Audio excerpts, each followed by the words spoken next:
detailed report on the status of investigation into the death of Mr. Justice Ekimomor Omolo. Question number 31 of 2025 by the member for Nyaribari Masaba, the Honorable Daniel Manduku, MP, regarding status of gazettement and deployment of security personnel to Ichuni Police Station in Ichuni Ward, Nyaribari Masaba constituency.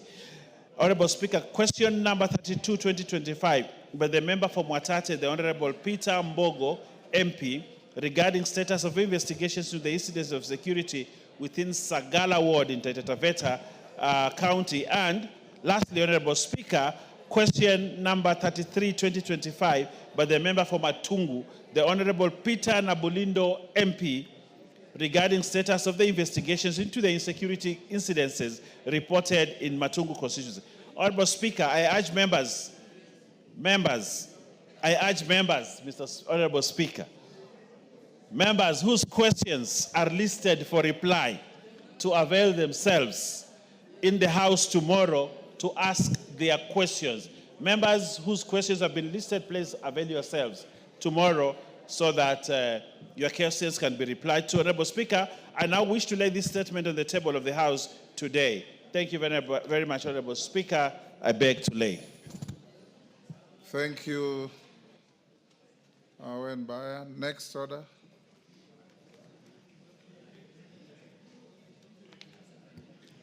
Order number 8, motion. Nominees to 63 National Government Constituencies Development Fund committees. Musa Sirma.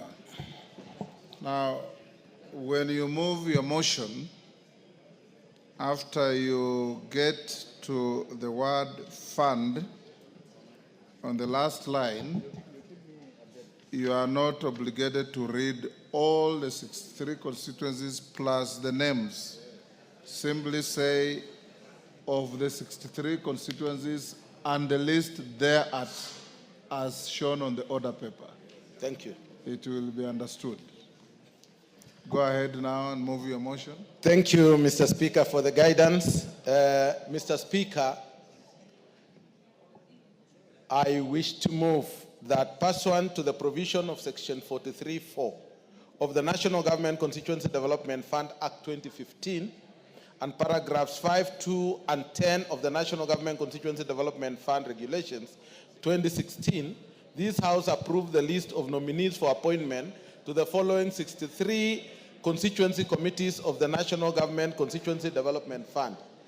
Mr. Speaker, the names of the various constituencies are appended on the order paper from constituency number 1 of Ainapkoi constituency to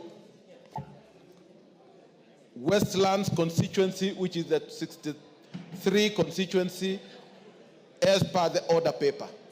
Mr. Speaker, these names are necessary for the operationalization of the National Government Constituency Fund, and especially, Mr. Speaker, that we have given the NGCDF board has released some money which are meant for the bursaries, Mr. Speaker.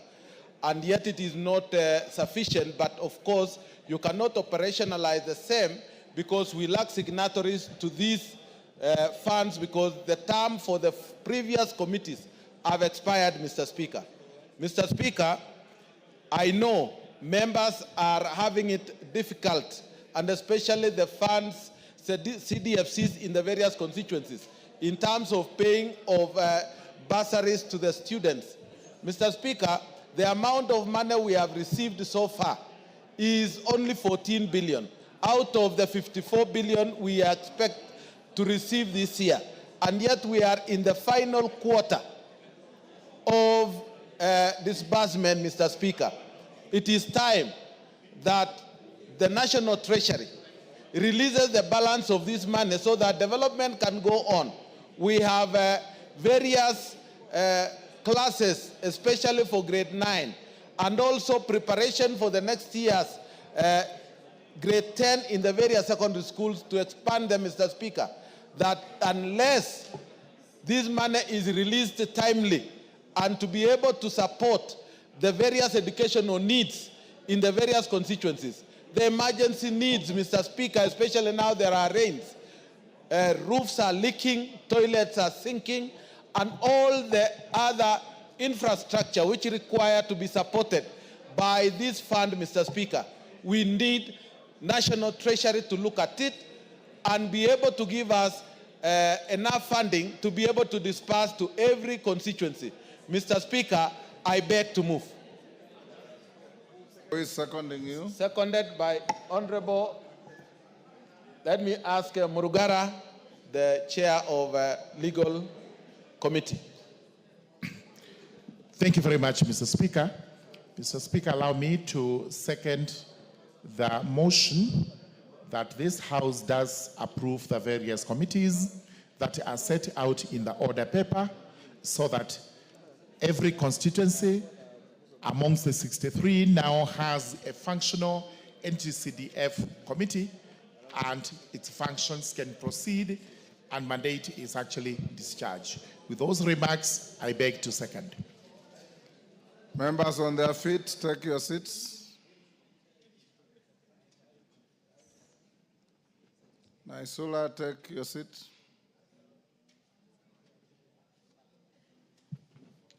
Honorable members, I now propose the question at order number 8, which is that pursuant to the provisions of section 43(4) of the National Government Constituency Development Fund Act 2015 and paragraphs 5, 2, and 10 of the National Government Constituencies Development Fund Regulations 2016, this House approves the list of nominees for appointment to the following 63 constituency committees of the National Government Constituency Development Fund.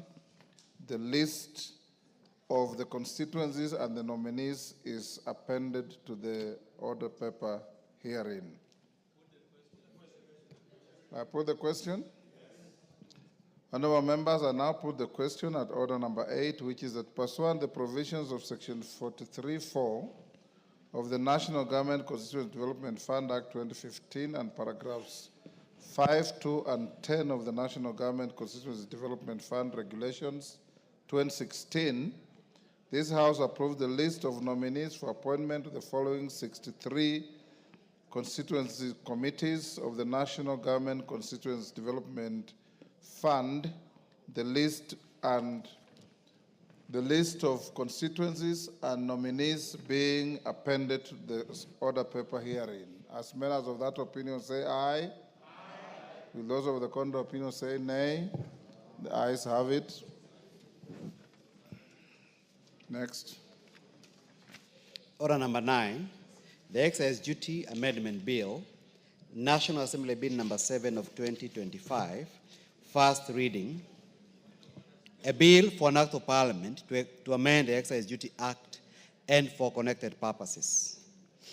Order number 10, the Value Added Tax Amendment Bill, National Assembly Bill number 11 of 2025, first reading. A bill for an act of parliament to amend the Value Added Tax Act and for connected purposes. Order number 11, motion, public petition on legal recognition and protection of e-hailing motorcycle riders and delivery personnel, resumption of debate. Who was on the floor? Yes, Okello, what is it? Honorable Speaker, thank you for the opportunity. I may have inadvertently lost the thread of events because I was waiting for questions and statements. But Honorable Speaker, due to your indulgence, Honorable Speaker, I thank you. It will be 11th time, Honorable Speaker, if you will give the classification Of hardship areas. Of hardship areas. Take your seat.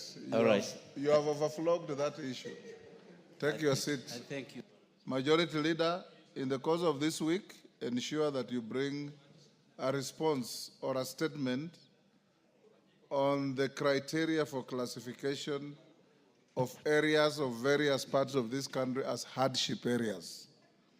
Jared Okello, the member for Ahero has been flogging this issue, and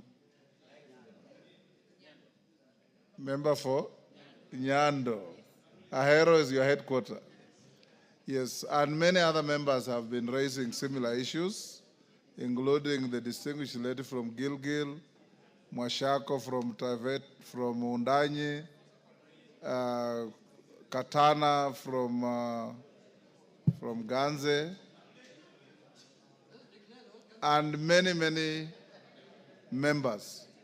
So are you able to bring the statement on a report on Thursday? Better still, Honorable Owen Bayer, the minister responsible for classification of hardship areas, is appearing here tomorrow afternoon to answer questions that you have listed. If you are able to communicate to him that the House anticipates also a statement on this classification, I can give him an opportunity to appraise the House on the criteria used. Yes, Wanjala. Just hold. Get a mic, Wanjala. Yeah, thank you, Mr. Speaker. On the same, when they classify a place as a hardship area, they have been discriminatory. They have been discriminatory to other government officers, and they have only been paying teachers. Yet the same government officers, the police, the other government officers, the agricultural officers, the DCCs, the assistant chiefs, and so on, also work in the same areas. So would you also tell us, the House, that actually they will pay any government officer hardship allowance within that area, not only teachers? Panjala, it will be very dangerous for the country to go that route. Is there any place that can be classified as a hardship for a policeman? Their duty is to work everywhere and protect people. Or a DC. Unless you want to declare everywhere hardship. I will not encourage that. Yes, Gisairo? Yeah? Did I see you raise your hand? Yes, Honorable Speaker, it was not on this issue. Or something different? Yes, because I was... So take your seat. Yes, yes, Chepalungu.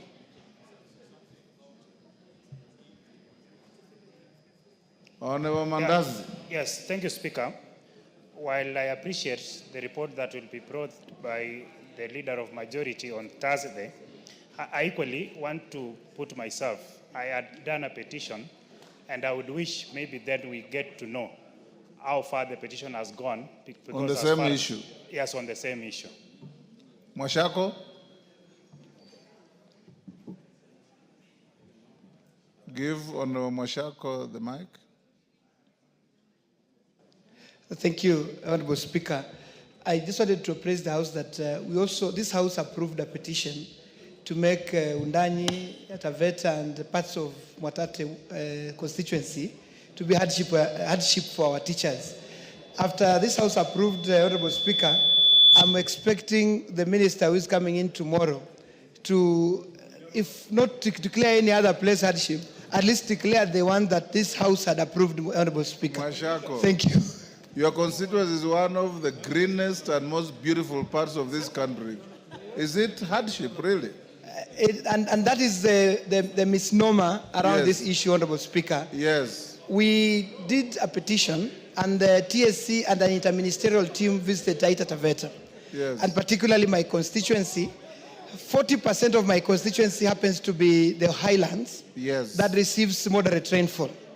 But the 60% of my constituency is extremely hardship.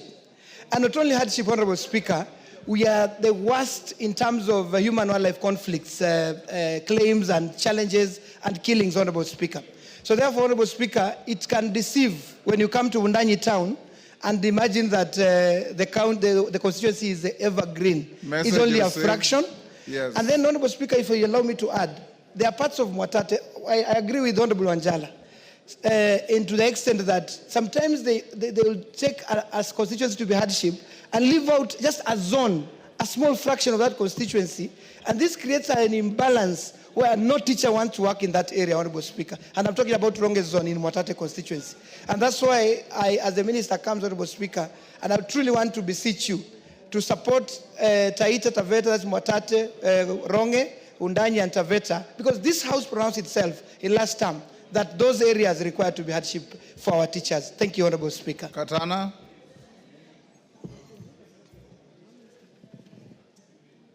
Give to Katana. Next to you, yes. Asante Bwana Spika. Kwanza nataka nisahishe, mimi ni mbunge wa Kaloleni na si Ganze. Ganze yuko hapa. Bwana Spika, mwaka jana niliuliza swali kuhusu mambo ya sehemu ambazo ziko na ugumu, na ukatoa mwelekeo wakati huo, ukamwambia kiongozi wa wengi aweze kuleta majibu.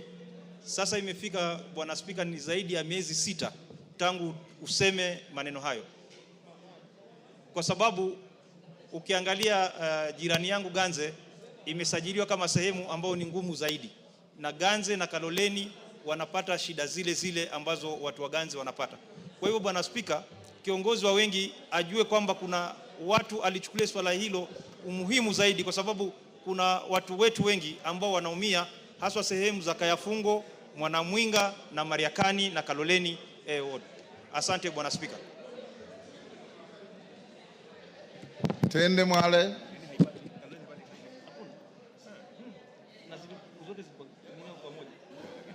Thank you, Mr. Speaker. Mr. Speaker, as much as my colleagues are more concerned about the hardship areas, I think it's prudent that we don't preempt or try to coach the minister on what the minister should tell us. So we leave it at that. We move to the next order and we listen to the minister tomorrow. Thank you very much. Yes, Hassan. Thank you, Tindi, for helping the chair. Hassan. Thank you, Mr. Speaker. I fully agree with you that, in fact, this has been overstretched in the fact that there are some really troubled places which staff need some support. There are arid areas that need some help. But to be honest, I find that in this house we're getting a bit greedy, in the sense that places, beautiful places like Taita Taveta, are demanding to be included in this category, and many other places. Let's be fair to underdeveloped areas of our country that really need support in that sense, rather than overstretching ourselves to include every district in our country. Chonga. Thank you. Thank you, Speaker. This subject is very interesting, Mr. Speaker. As much as you can see that Taita Taveta is green, I'm very sure Kwale there is very dry. The challenge comes in, and I'm actually a victim of this. The challenge comes in that most teachers like to be transferred to the hardship areas. So it leaves the greener area very much vulnerable. You find performance in the areas where it's green is vulnerable because there are no sufficient teachers, there are no sufficient facilities. All the teachers are moving to the hardship areas. This is a matter that needs to be addressed. It has highly affected Kilifi South in a big way. So I think as we wait for this, for the minister to come and address this issue, we actually need to take it as a parliament to address that so that some areas are not left as enclaves. Thank you, Speaker. Honorable Kainan. Thank you, Mr. Speaker. Mr. Speaker, the term hardship and hardship allowance has been abused over the years. Speaker, can I request for your protection from my good neighbor here? Mr. Speaker, I say the term hardship and hardship allowance has been abused, just like sessional paper number 10 of 1965 has been abused. It is the high time that we think out of the box and accept the reality that Kenya is a country of diverse environmental, climatic conditions, Mr. Speaker. And this reality, once it sinks, just like right now what is happening to equalization. Mr. Speaker, you are renowned constitutional lawyer.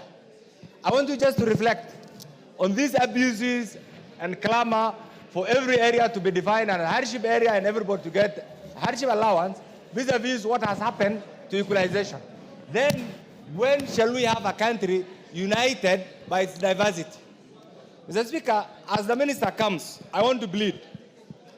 Let's bring this thing to an end once and for all. You remember, Mr. Speaker, over the last few years, the issue of teachers and posting of teachers actually to regions in northern Kenya has been abused just because of the allowances or even because of the definition. Isn't it the high time that we as the leadership, in particular members of the National Assembly here, accept that Wajir is different from Baringo, Wajir is different from Laikipia, Laikipia is different from Bungoma, Mombasa is different from Nairobi. This reality must sink in our heads so that we have a country that depends on the strength of diversity, the diversity of the people, the diversity of its climatic conditions. Mr. Speaker, somebody said, and this is my remark, my concluding remark. If you look at Kenya, Kenya has the 8 wonders of the world. You have regions that are as semi-arid as where we come from. We have coastal region, we have mountainous areas, we have the plainland, we have the Rift Valley. Mr. Speaker, this reality, these regions cannot be the same. So I want to plead with the leadership and whoever is going to bring this answer tomorrow to be firm, to be decisive, and once and for all, bring this issue to rest that has been abused. I support, Mr. Speaker.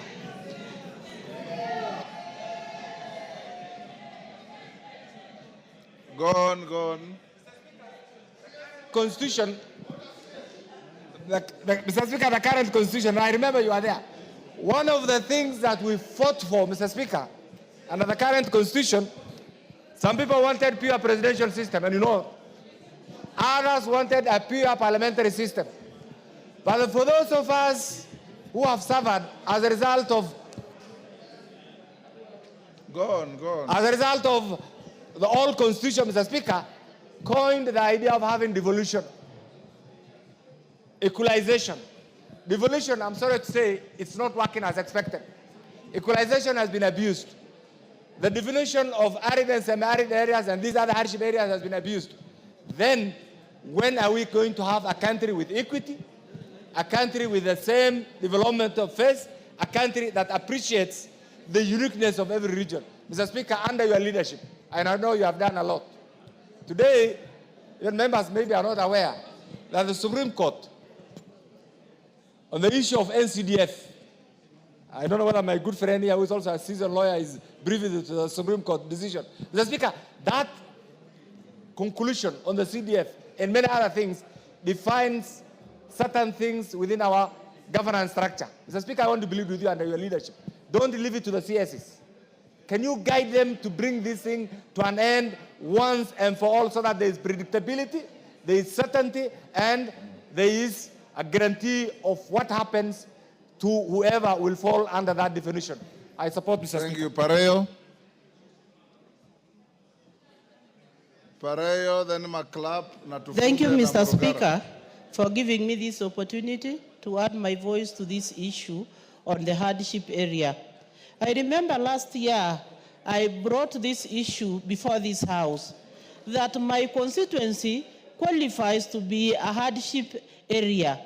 Why I say so is because teachers are running away from the schools. Because in my neighboring constituencies, they are all beneficiaries of hardship allowances. But in Narok North, we have not had an area that is benefiting for the hardship areas. And when you look at the teachers in that constituency, they really suffer a lot. Because the kilometers they travel, because we have no roads. And when we look at these teachers, when they get to the schools, they have no houses in the schools. So they live in the centers. So the problems they go through are more than what they earn. So I'm asking you, Mr. Speaker, to consider Narok North, and at the same time, I've been waiting for the answer from the minister himself because he came here. I asked that question. I have never gotten a reply to that question. So I stand to say that Narok North qualifies to be a hardship area, and especially when the other neighboring constituencies are benefiting. Thank you, Mr. Speaker. Up. Thank you, Mr. Speaker. Mr. Speaker, I think from the definition of what the Honorable from Nyando wanted is the criteria onto which this classification is done in the country and how it can be applied. Mr. Speaker, if we define hardship place or an hardship area for hardship allowance as per the degree of hotness or coldness, then we are missing the point. So, Speaker, we should actually be defining hardship areas as per availability of road network, electricity, goods and services, movement, transport. We should be looking at even congestion, Mr. Speaker. Even Nairobi here is an hardship area because it is too congested. The cost of living is very expensive. It is an hardship area, Mr. Speaker. So, Mr. Speaker, what I'm looking at is, Mr. Speaker, let us look at the whole country. Today, the cost of living in Kenya is already an hardship for everybody, Mr. Speaker, including where children are born, Mr. Speaker. So, Mr. Speaker, there is critical need to actually apply hardship across the Republic of Kenya so that every person in this country who is facing hardship in any way or the other will be able to benefit, Mr. Speaker. Otherwise, this could be a selective injustice to parts of Kenya. Mr. Speaker, if we have to apply hardship in accordance to degree of the sun or hotness and coldness of a place, Mr. Speaker, then we miss the point in the entire country of Kenya. Mr. Speaker, we need to fix this matter so that, for example, Mr. Speaker, Baringo is an hardship area. But there is one sub-county called Eldama Ravine, which does not have an hardship area, and yet the neighbors of Elgeyo Marakwet, where it experiences the same degree of coldness like Timbarua and Elgeyo Marakwet, they get hardship allowance. It is a discrimination. And then now, employees of the government move from that particular area to other areas looking for a better package, Mr. Speaker.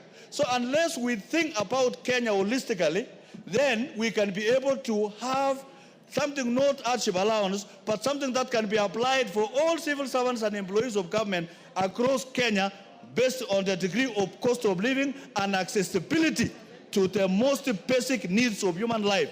When we do like that, then we can make Kenya equal for all of us, Mr. Speaker. That is the only way we want to bring this thing. Otherwise, it will continue to become an inequality for Kenya and an injustice for part of the country, Mr. Speaker. Let us think broadly. Let us think in a way that it can be able to sort the whole country, Mr. Speaker. Otherwise, very soon, we shall classify areas as banditry area, and we need bandit allowance because we suffer from bandit allowance. Others will have Al-Shabaab allowance because there are issues of Al-Shabaab. Let us look at for something that will bring uniformity across the country and every employee of government, because of the accessibility of the things that I have said, Mr. Speaker, can work for you, Mr. Speaker. Thank you, Mr. Speaker. Thank you.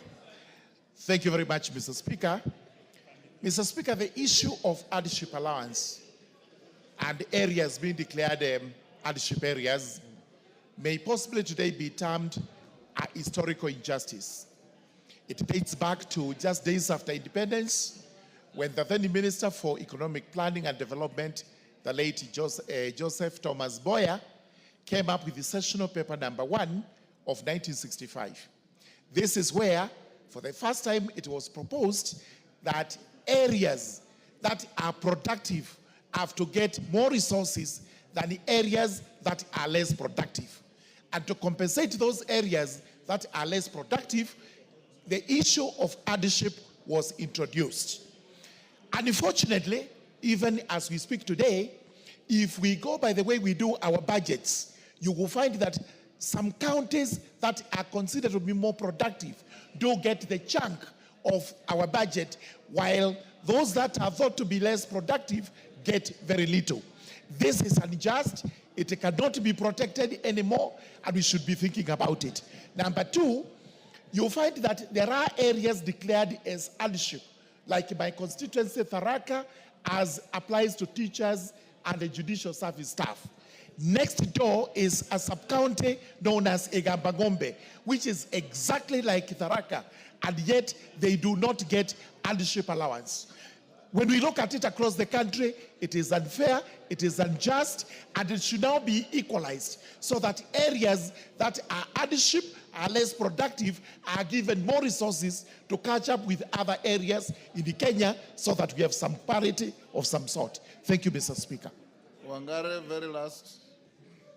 Hiyo nafungia hapo. Wangare wa mwisho. Thank you very much, Mr. Speaker. The reason you see this issue recurring, Mr. Speaker, is because of the mystery that has been surrounding this issue of hardship area. Mr. Speaker, last term, we asked the same questions that we are asking today.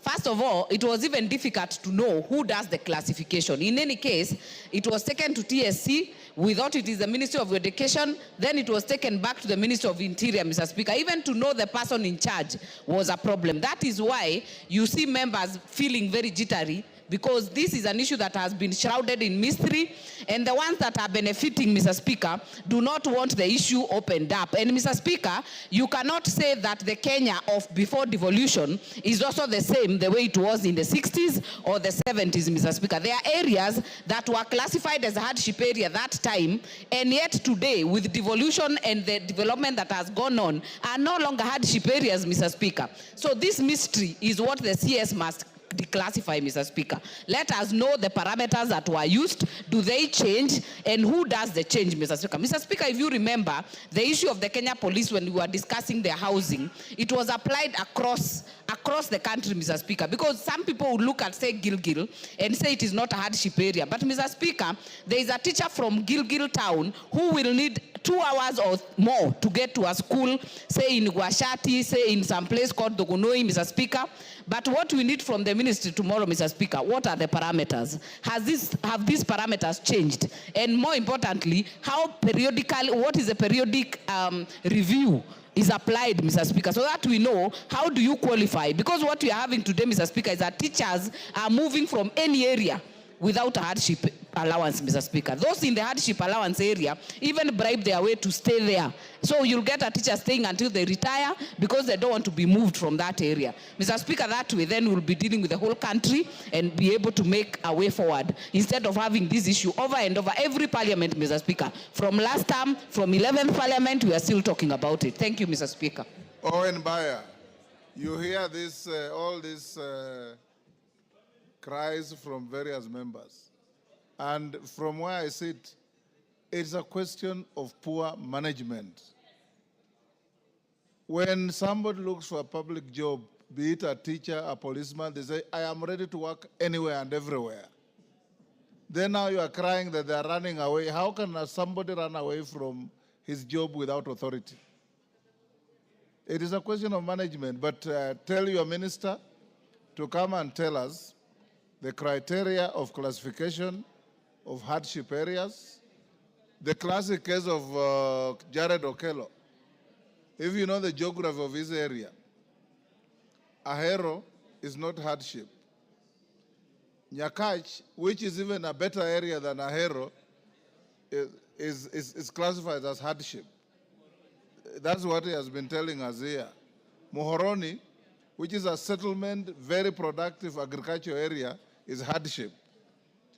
Ahero, ravaged by floods every year, is not. That is the kind of issue that you should be dealing with.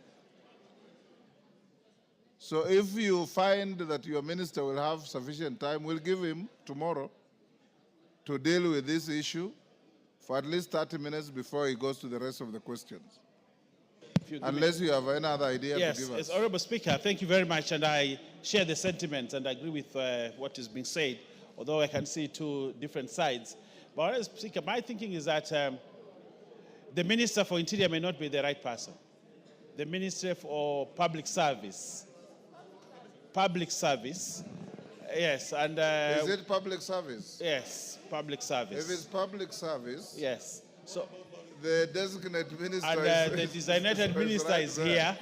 Probably we will require him to bring the report here immediately he's sworn in. But Honorable Speaker, again... Hold on, Owen. There's a point of order from...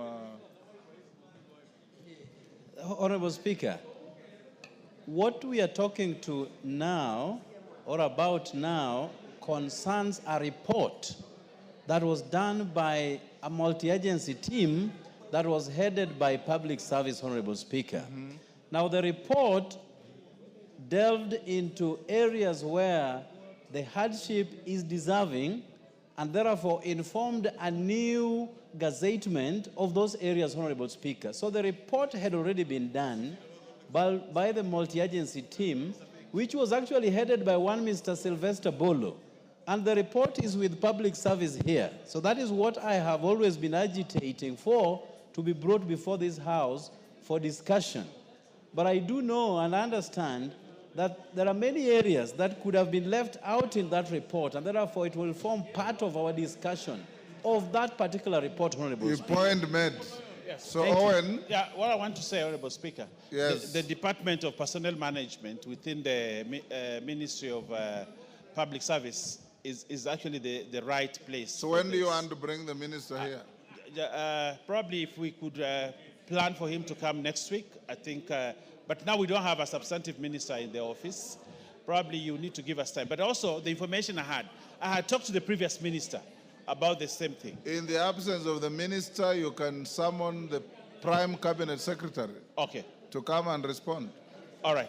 So much obliged. We'll write to the Cabinet Secretary, the Prime Cabinet Secretary, to come and respond on the same, Honorable Speaker. Thank you. Honorable members, allow me, hold on, Gisairo, to acknowledge in the public gallery the following institutions. Karatina University students, I believe, from Madira, Nyeri. Ngaihia Comprehensive School from Oljororok, Nyandarua. Kimchul Secondary School from Bomet East Bomet. MCK Wesley Boarding School from South Imenti, Meru. Ndamene Junior School from South Imenti, Meru. On my behalf and on behalf of the House, we welcome the students and their teachers to the House of Parliament. Yes, Gisairo? Thank you, Honorable Speaker. Honorable Speaker, I also had expected we're going to have statements, so I wanted to raise at that point. Honorable Speaker, I am following what my chair in the CDF committee has presented here, whereby we've passed a motion and agreeing to the formation of those CDFCs.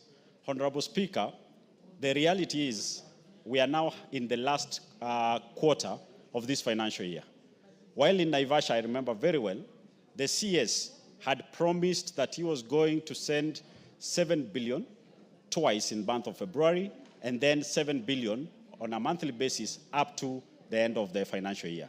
Honorable Speaker, as we speak up to today, the board has only received 7 billion last year, and the second disbursement of 7 billion in the month of February, where he had promised to send double the amount. Honorable Speaker,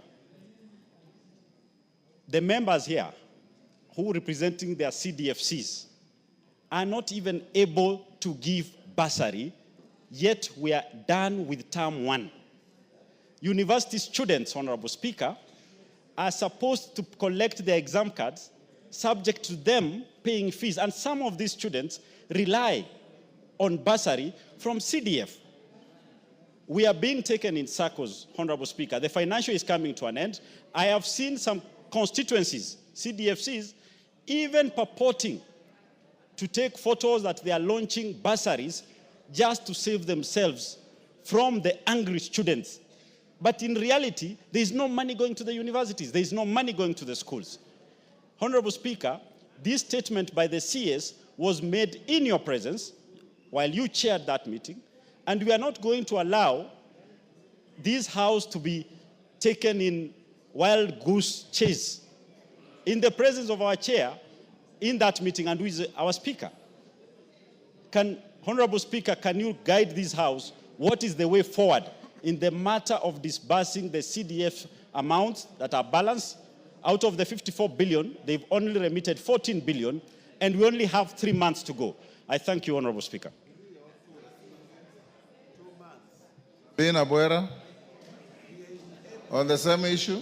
Yes, Honorable Speaker, the issue raised by Honorable Kizairo, is very, very grave. Honorable Speaker, you may not be aware that up to where we are, we have some grade 9 students who do not have classrooms, simply because the CDFCs had budgeted to use the money disbursed this financial year to fill the gap from where KPIL, from the Ministry of Education, was not able to provide funds for. We have grade 9 students who are having classes outside, under trees, in tents in this country. Honorable Speaker, the rains have come. In my constituency, on Sunday, the rain swept off a whole school. I do not have money in CDFC which we can use for emergency purposes. It is unfair for the CS, especially in a meeting where you are chairing yourself, to commit and purport to be that he would release money when in reality he knew very well he was not going to release money. Honorable Speaker, we need your intervention in this matter so that we can serve students in the universities, students in colleges, and students in primary schools who do not have shelter. Thank you, Honorable Speaker. Owen Bayer, can you liaise with the ministry and report back to the House on Thursday afternoon on the schedules of disbursement of NGCDF?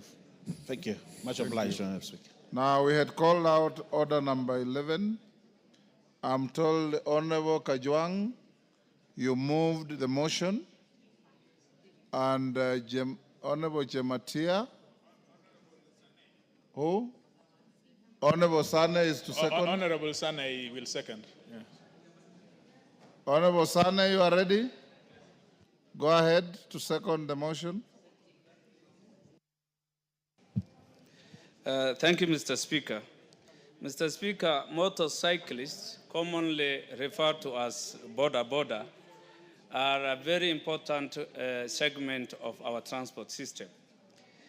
Mr. Speaker, borders offer the last mile connectivity. They are the only accessible and cheap mode of transport in the dark and narrow alleys of our cities and all our urban centers. Most of the times, it is motorcycles that are entangled in the bushes and thickets of the countryside, trying to make sure that goods and services and people are delivered to where they are needed most. Mr. Speaker, border offer employment to our youth. Quite a big number of our youth are engaged in motorcycle transport, making a living and serving them as a reliable form of employment, Mr. Speaker. Mr. Speaker, when the committee met different stakeholders and went through the petition 14 of 24 and interrogated all stakeholders, they found that there are 3 outstanding issues in the petition. 1, lack of recognition in law and by transport network companies, Mr. Speaker, by the motorcyclists. They also go through many agonies, including welfare issues, that they don't get the required protection in doing their business. Most of the time, they are being deactivated by the transport network companies without notice and in a very unjustifiable way, Mr. Speaker. Actually, it is, in a way, chastising cyclists without looking at their interest. And thirdly, Mr. Speaker, pricing has been an issue. Despite being such a huge segment of our transport system, motorcyclists end up being passive takers of prices, whereas they were supposed to negotiate and they were supposed to be a force to reckon in our market. They end up taking prices passively. So they were not getting prices commensurate to the work they do. They were not actually getting profits, and in that way, prices were unjustifiable in regard to what they do. Mr. Speaker, out of the triangulation of these three main factors, the committee realized that a committee came up with a raft of recommendations amenable to the sector's contribution in the country. One of them, to make sure that they are recognized in law and recognized by transport network companies, Mr. Speaker. Madam Speaker, regulations will help to level the playing ground for different sectors to make sure that they try to get rules treat every person or every segment of the transport sector fairly and in a very transparent way, so that the sector can at least blossom in a very entrepreneurial setting, Madam Speaker. Further, the amendment of the 2022 regulation that has been recommended by the committee attempts to regulate and provide a safety net so that the players, the motorcyclists, the borders get the right protection against those extremes and abuses they have been facing in the past. Madam Speaker, that is to ensure that this sector also is recognized and can do business in a very thriving way without being agonized or mistreated. With those few contributions, I second, Madam Speaker.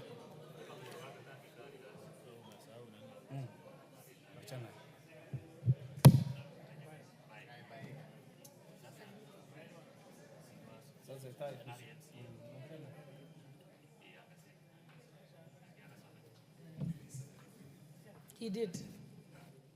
Okay, honorable members, I now propose the question that this House adopts the report of the Departmental Committee on Transport and Infrastructure on its consideration of the public petition number 14, 2024, regarding legal recognition and protection of e-hailing motorcycle riders and delivery personnel, laid on the table of this House on Thursday, 20th February, 2025.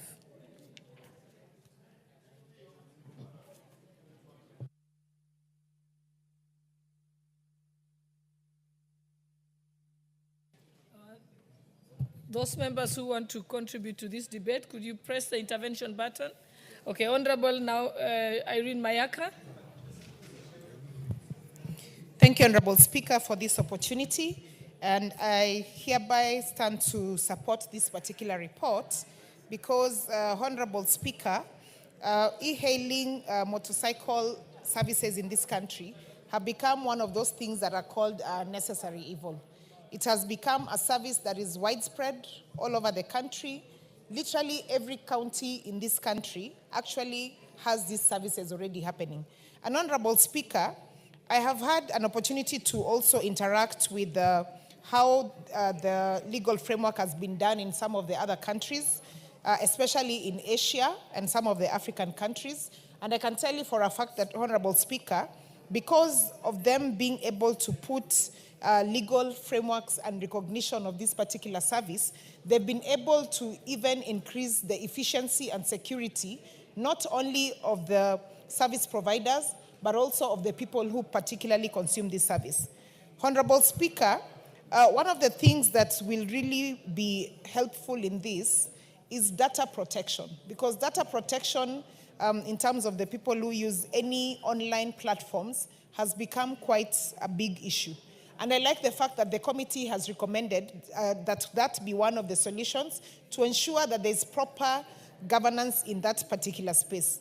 Honorable Speaker, we are also talking about automated payments and security. Because, Honorable Speaker, it can become very cumbersome if you see an e-hailing operator walking around with physical cash. So having automated payment processes for this will actually be very helpful.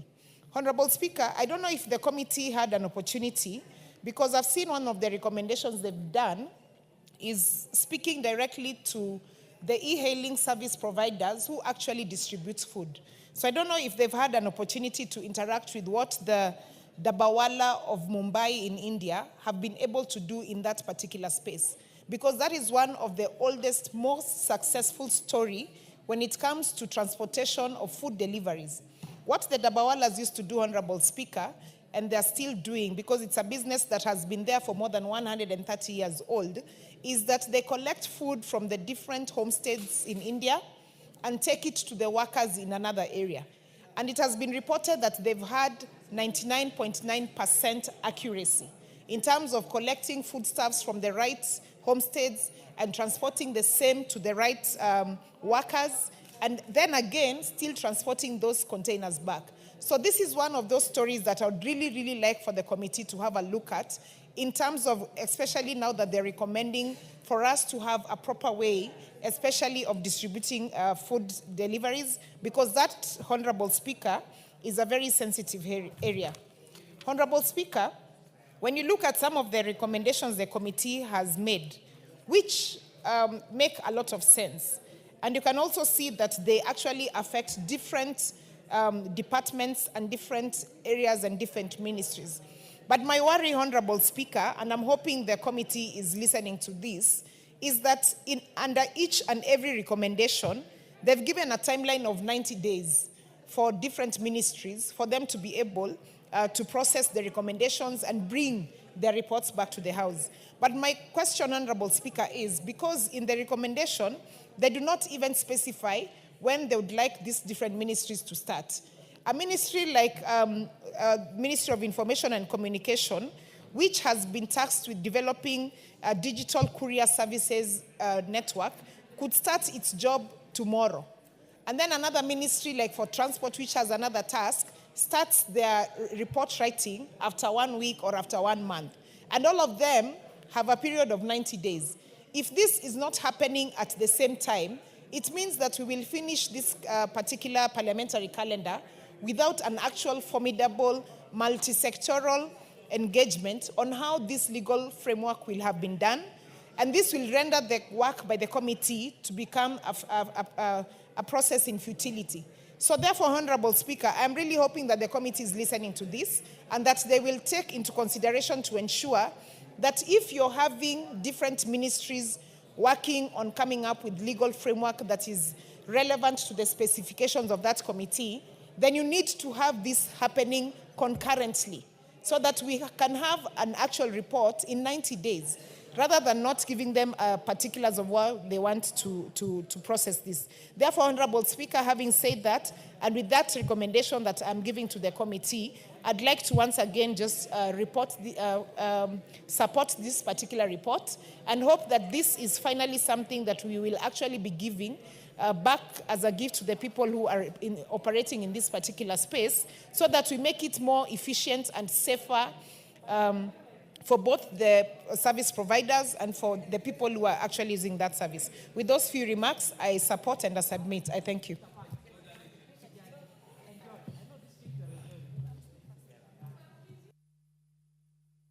Honorable Member for Seme, Honorable James Nyikal.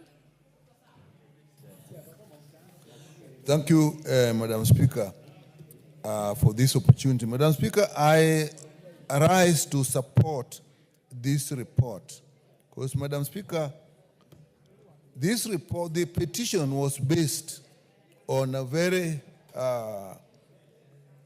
competent view that when the National Transport and Safety Authority was making the regulations for transport network companies, owners, drivers, and passengers, regulations of 2022, they actually excluded motorcycle riders. And on the basis of only that, they did not or were not able to engage them during the process. So that is actually a big omission. And Madam Speaker, I want to say something a little more, because you have noticed, you may have noticed even now, even the implementation of the traffic laws, the motorcycle riders seem to have actually been left. If you look at how they're riding in town, they don't seem to be actually observing traffic regulations. As much as it may be seen that we are being fair to them, they're busy, but there's a big danger. We are actually exposing them. So if you look at accidents that they go through, it is because we are not implementing the laws that protect them. Laws protect people. Sometimes the laws protect you even for your own self. So I was very concerned that even when they were making these regulations, they left the motorcycle riders out. So that's really something we should never do.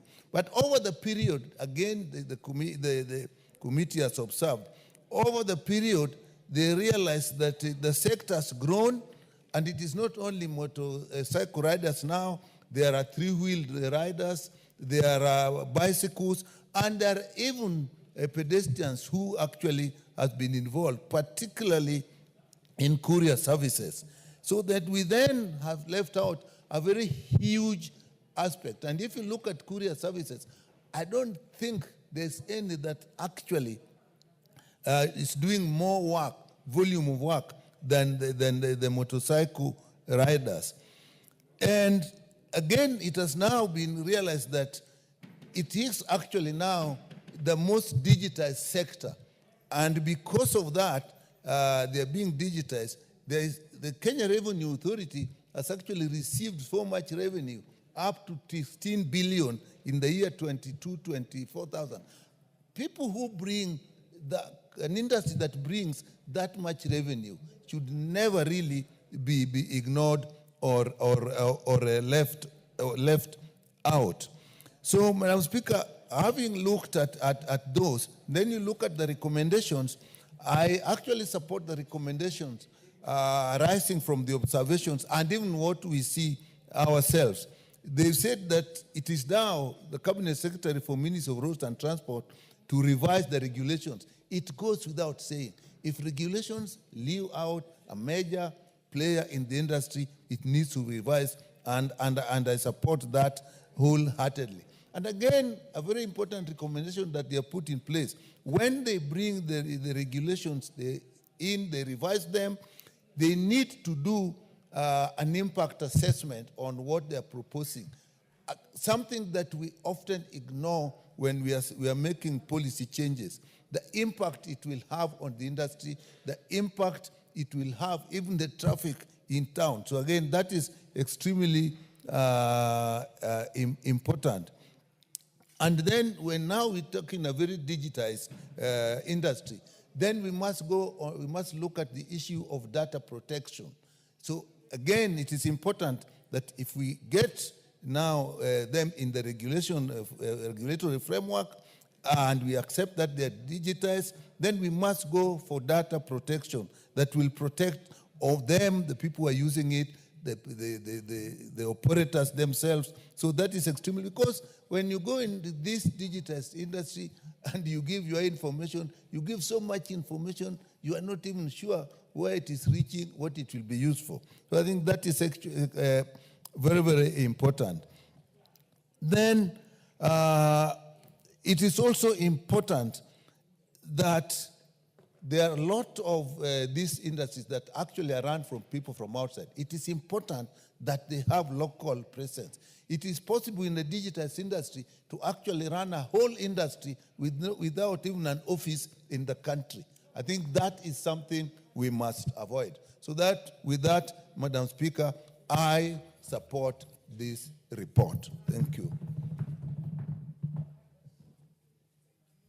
Okay, honorable members, I can see that there's no one who has pressed the intervention button. So, honorable member for Kwanza, you wanted to contribute? You may proceed then. Any member who wants to contribute, please press the intervention button. Madam Speaker, thank you very much for giving me the opportunity. And much as I haven't read so much the report on this, but given that this particular sector actually is one of the biggest sectors in the economy of this country. There's a huge population that actually are on this border issue. And therefore, I think also, as the last speaker has just spoken, we have to have at least headquarters for border so that be able to know just how much money we can be able to, how much revenue can be able to get from this particular sector for the benefit of our country, and therefore be able to have to recognize this particular sector so that it can be able to at least whoever is participating in it actually perspective positively on the same thing.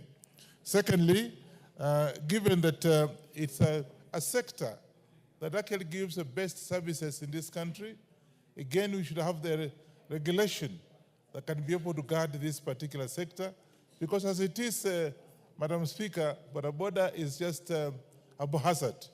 Anybody, even you and me, can be boda out there, can be from here, you can be able to do whatever they can do.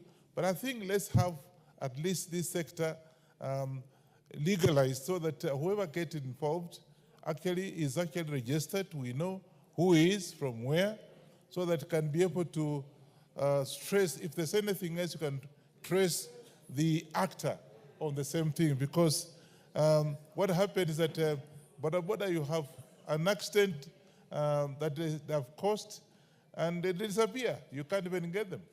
And therefore, I think it's only good that we'll be able to, when somebody buys a motorcycle, whatever it is, he's actually registered, so that can be able to know exactly where he's operating from. And if anything happens, as it happens every other day, you can be able to trace this particular individual and be able to do whatever act, either for reward or whatever it is. So given that kind of thing, the Speaker, I think this is important that we actually register and legalize this particular operation, which is not. I've had a time to go to Pakistan, and Madam Speaker, in Pakistan, they are more than anybody else, because tukutuku, you see that one, plus motorcycles are all over the place, and they give a very good service. In fact, I think we should go to do benchmarking in Pakistan to be able to know that this particular sector is one of the best sectors in that particular area. I think I didn't go to China, to India, but Pakistan, I think when I went there, I saw they are very organized. And when it comes to delivery of services, they are very good, and they are because they are registered. You trust somebody comes to you and is supposed to deliver maybe some parcels, whatever, or food, what have you, you will be able to give this particular person because he's actually registered. Here they are not. I want to be told whether they're registered or not, and that's one thing that, Madam Speaker, if we don't do that, then we are not actually developing our country. And therefore the economy will be at least, as somebody mentioned, will be actually be going a step up. The other thing is security for this particular one. And Madam Speaker, again, if we don't register this particular individuals operating in this sector, you will see a lot of things that are happening out there, particularly the insecurity and security, because some facts use them to do odd things which are not actually good. And therefore, I think the best thing, again, we do is to pass this particular report, confirm it, and have it actually have the people who are in that particular sector recognized and registered for security reasons. With those few remarks, I support this report.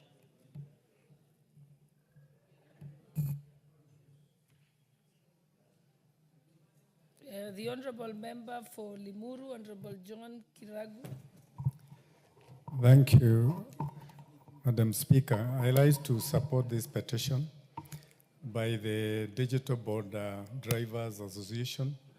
It is a very important petition because it addresses very key issues that affect the riders. One, they are seeking legal recognition. We know that it is an industry that is thriving, but for a known reason, they were omitted when we were recognizing the others who are in the same business. Madam Speaker, these people are the ones that used to deliver various items, including food deliveries. And one of the key things that comes out of this petition is that the transport network companies, there is a mix-up as whether these people are independent contractors providing this service or they are employees of these network companies.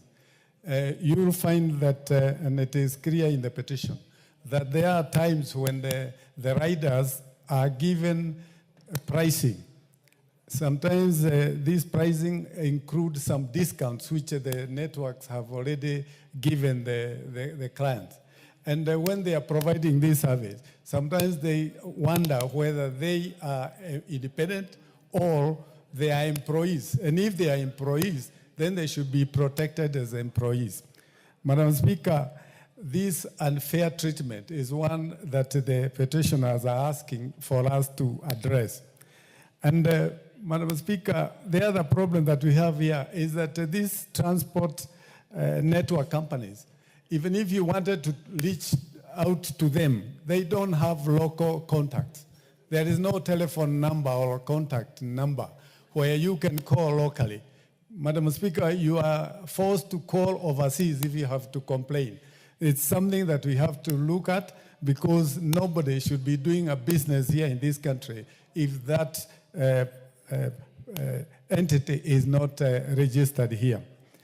Madam Speaker, they have called for various regulations in this petition, and I think it's important that we help them to make sure that the industry is properly regulated, that that recognition is provided, and above all, Madam Speaker, the people who are in this industry and they are using digital data, it's important that this data is protected, and particularly for those people who are providing that service.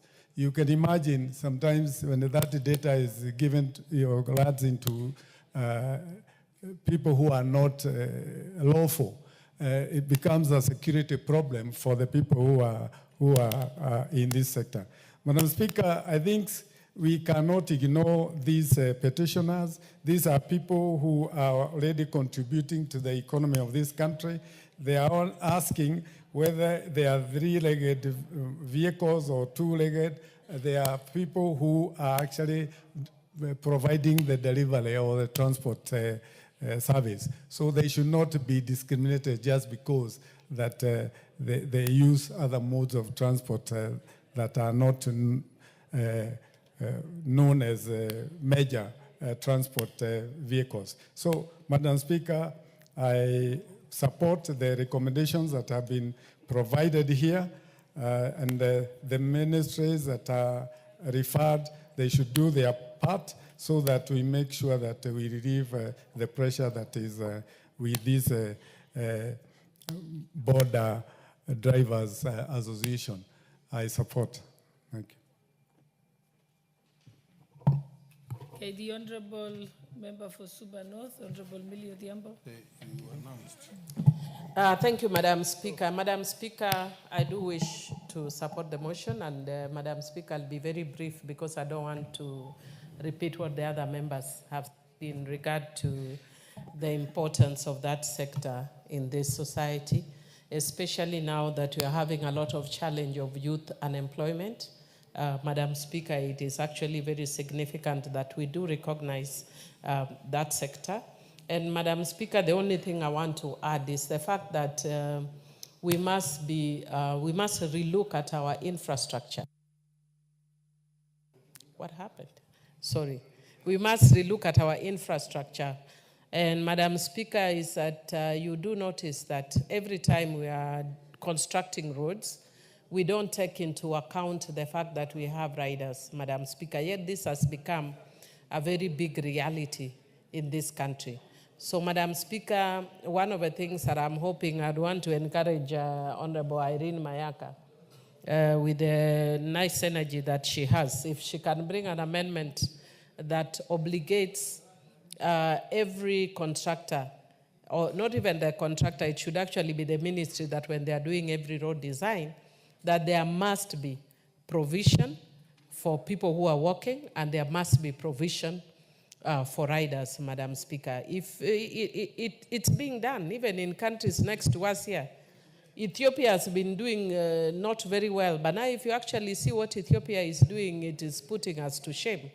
And that's why I'm thinking beyond just seeing and appreciating how much employment that we have our young people involved in, Madam Speaker, we should also look and input on the issue of infrastructure.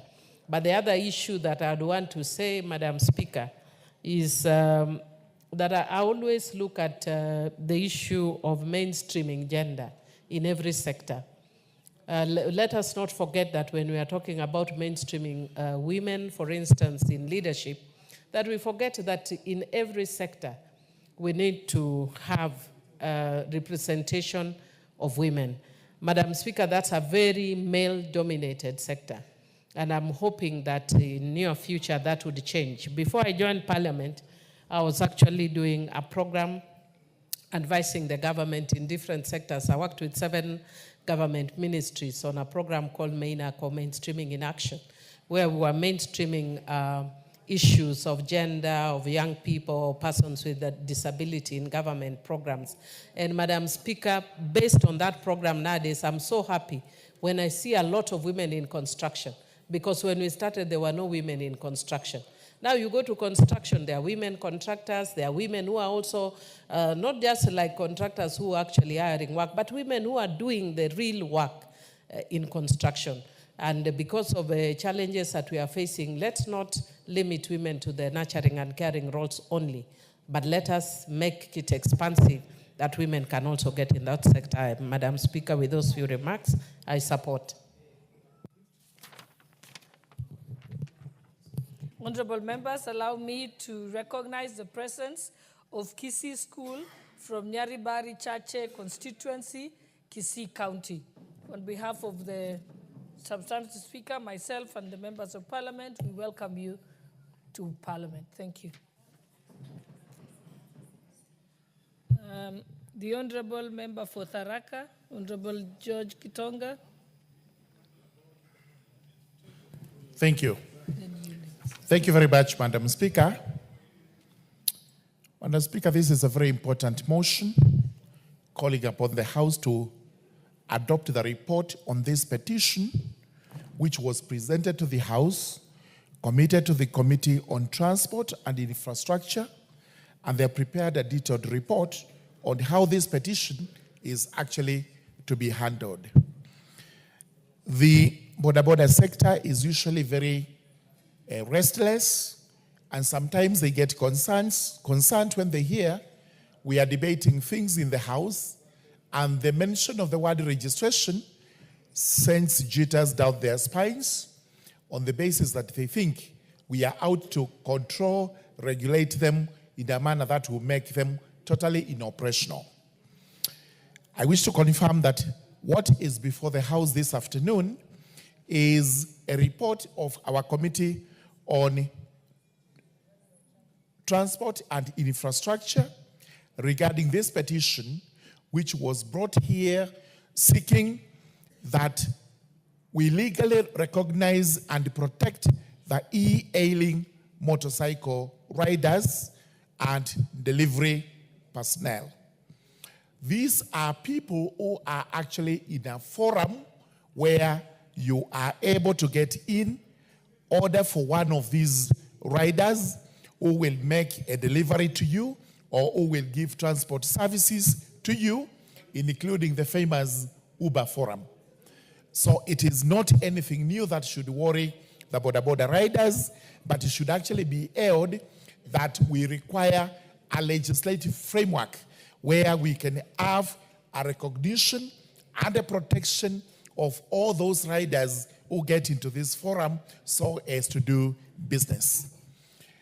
It goes without saying that border sector is one of the key sectors, one of the key economic sectors in the country today as we speak. They actually form a good percentage of our economic base in the country, and therefore from time to time we have to keep on thinking about them. Remember, even during our campaigns, we had a manifesto that had a chapter on such people who are at the bottom and who have to be uplifted. This is not lost because the government continues to put in place measures to ensure that those people who are down at the bottom, now are gradually brought up so that we have an element of parity and equalization as the country moves towards development. So this is a very important motion. This is a very important report. Let us adopt the report given to us by the members so that we are able, from now henceforth, when the committee brings to us a bill to legalize and recognize these e-hailing riders, we do not have any problem with passing back to these riders. And also we will continue examining the existing legislation that governs all the border sector in the country so that we continue to make it better, we continue to protect it. We do not have members of the public seeing it as if it is wayward, that it is a bit lawless, that it is not well organized. In fact, I always commend border sector riders in my constituency, Tharaka, because up to now, they have formed a circle, which is towards forming a bank, so that in future, if they are able to save well and attract more membership, they can establish a small-scale bank where they can make their lives better. And I'm being approached by other border riders from the rest of Tharaka Nithi County, so that I'm also able to assist them to come up with such a circle towards having a bank or a financial institution that will continue to empower these very important members of our community and this very important sector of our economy. With those remarks, I beg to support this particular motion.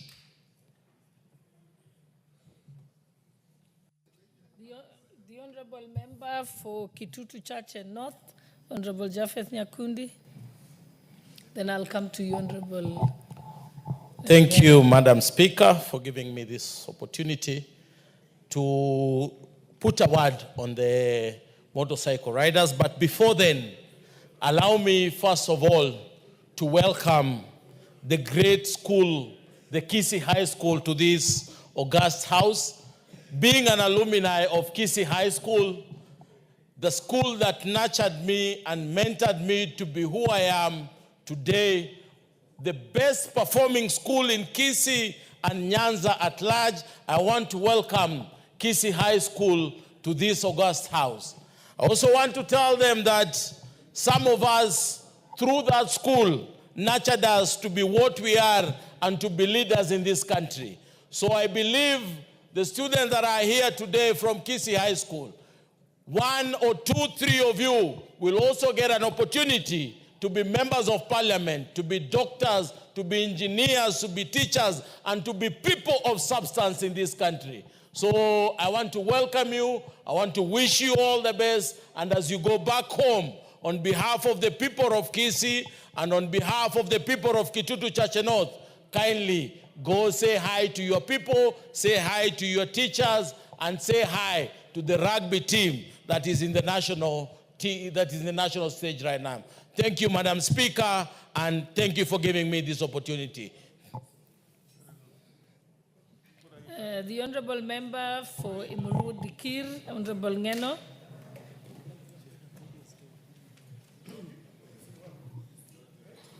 Thank you, Madam Speaker, for allowing me also to weigh in on this motion, which is majoring on a petition by the motorcycle riders. Madam Speaker, these motorcycle riders forms one of the vital organ in the transport system in this country. Madam Speaker, they are the biggest and the largest transporters in this country. Many people use the motorcycles. Many of us use the motorcycles even when we are doing our stuff down there. We normally engage them because they can easily access anywhere.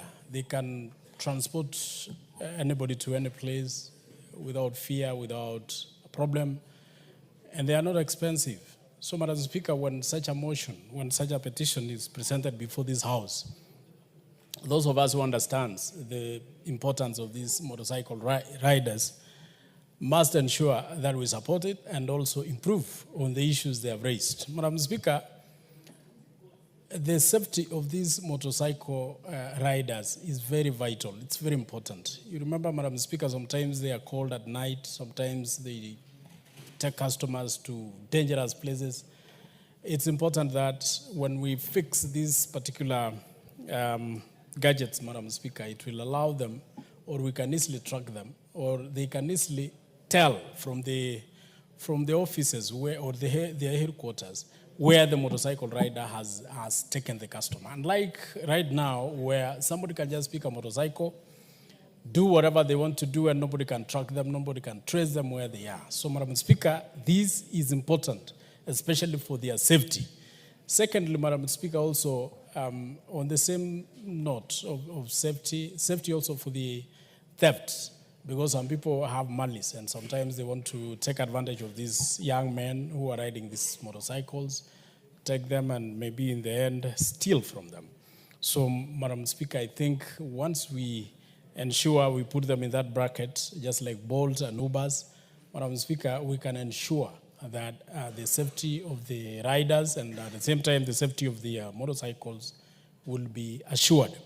Remember also, Madam Speaker, that nowadays, both male and female riders are engaged in this business, and sometimes it's very dangerous for our ladies to ride them.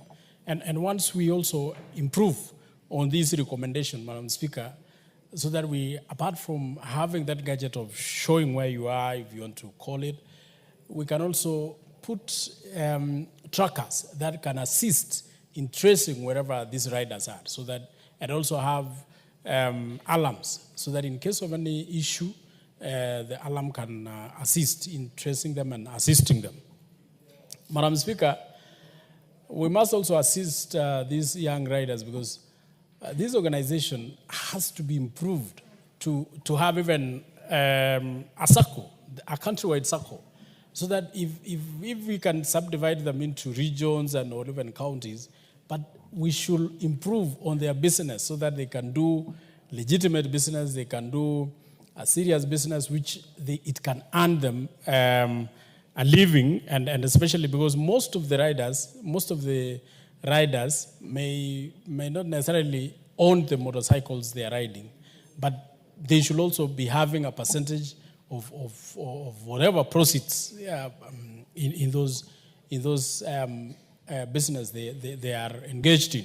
So, Madam Speaker, we also need to help these motorcycle riders as members of this House, because we normally engage them, and especially during our campaigns, we normally put them on the roads, we put them at risk, we put them at arm's length. And sometimes sometimes they end up, once our campaigns are over or our activities are over, they end up still on the same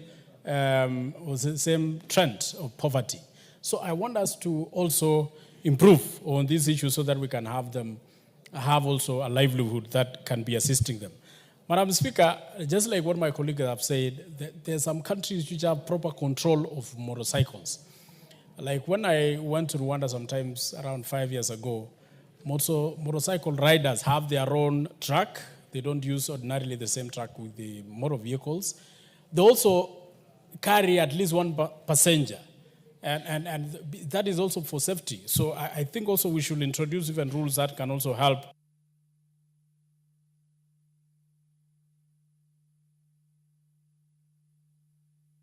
You can finish your sentence.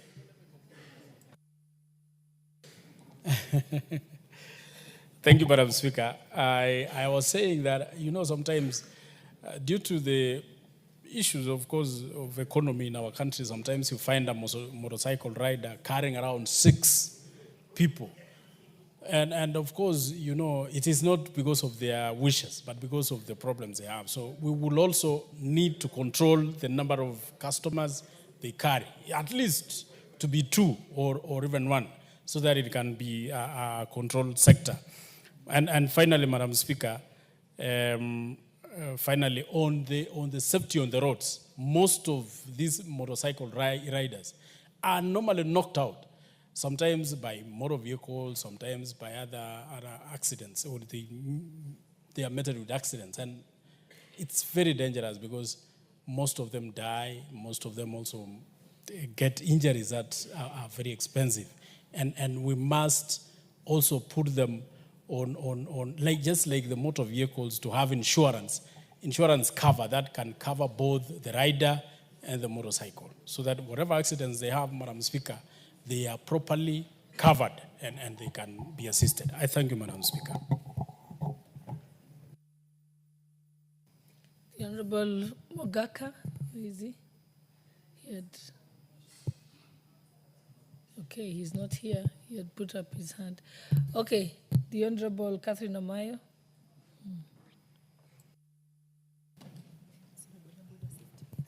Thank you, Madam Speaker. I support fully our boda riders to be safe, at the same time to be safeguarded, because they just learn sometimes how to ride at home without knowing traffic rules, without engaging further to understand that they carry a risk by not knowing or understanding the road rules. So if we license them and make sure that we have a data from Busia to Garissa, because I know nowadays boda taxis are all over the country.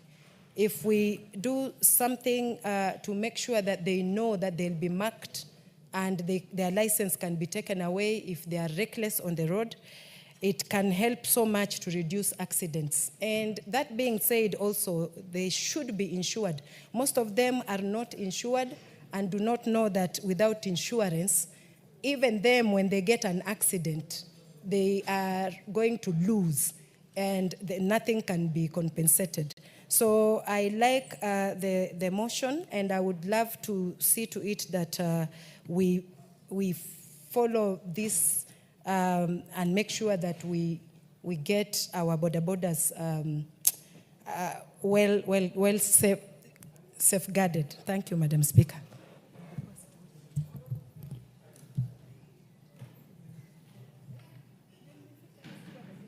The Honorable Member for Yatta, Honorable Robert Basil. Thank you, Madam Speaker. Allow me to weigh into the motion to protect, recognize the alien border riders. Madam Speaker, this app-based riding is going to manage crime because most of the riders will be well registered. We'll be able to track them, Madam Speaker.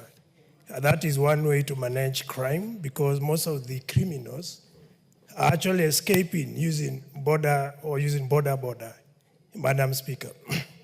Another important reason why I support this motion is because of employment. If you look at most of the youth, today they are grappling with unemployment, Madam Speaker. The border riding is not only giving employment to the youth, but also the mechanics who are actually repairing the rides or the motorcycles. At the same time, those who are selling spare parts. So it's important to understand that this is a sector that is contributing greatly to this economy, Madam Speaker. Another good reason why I support this particular motion is because it is border riding is affordable and giving very fast transport, Madam Speaker. If you look at most of the rural areas, they are only being accessed by the motorcycles, particularly while understanding that the majority of the people who are working from the remote areas need to access their workplaces on time. The only easy, affordable, and fast movement or ways of transport is the motorcycle, Madam Speaker. Another simple reason why I support this particular petition to recognize and protect motorcycle is because they boost small businesses, Madam Speaker. If you look at the trend in terms of goods and services, the easy way to be able to boost the small businesses, the mama bogas and other people in the informal sector, they all ride on motorcycles as the most easy and accessible means of transport, Madam Speaker. Another good reason why I also find important to support this motion is because if you look at the rural areas, the roads are in pathetic conditions. Most of the movable assets, like vehicles, cannot move from point A to point B, and the only option left for transport is the motorcycle, Madam Speaker. That is why this particular motion comes in handy to be able to support transport of goods and services in the rural areas.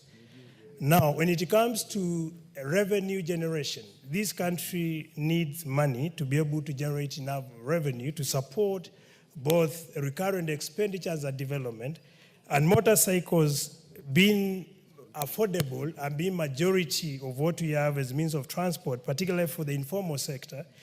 Government is able to collect taxes, Mr. Speaker, is also able to sell fuel. Remember, if you look at the quantity or in terms of the number of motorcycles in the country, there are so many. So the fuel they consume can get to a substantial amount of fuel, which is going to generate revenue for this country, Mr. Speaker.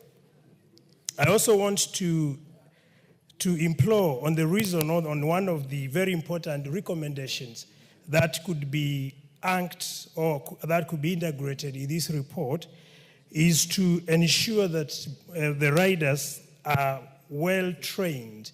We need to impart them with proper training on issues with the traffic rules, and also ensure that they observe the rules, at the same time ensure they have safety gears so as to minimize accidents that are associated with the motorcycles. When it comes to the chaos, where majority of people will find motorcycles crowding our cities, we need to ensure when we are making roads or constructing roads, we factor trucks to be used by the riders. And this is going to ensure we get to the level other countries have got to. More so the first world, where you find they have trucks purely to be used by the motorcycles. Again, finally, Mr. Speaker, we are in a technology world. So if you talk of app-based use or registration of motorcycle, then we are going to align our country with what we refer as the exponential age. That is the technology age. And that is going to support what even the government is doing on Wi-Fi's. We have seen the Wi-Fi spots, etc.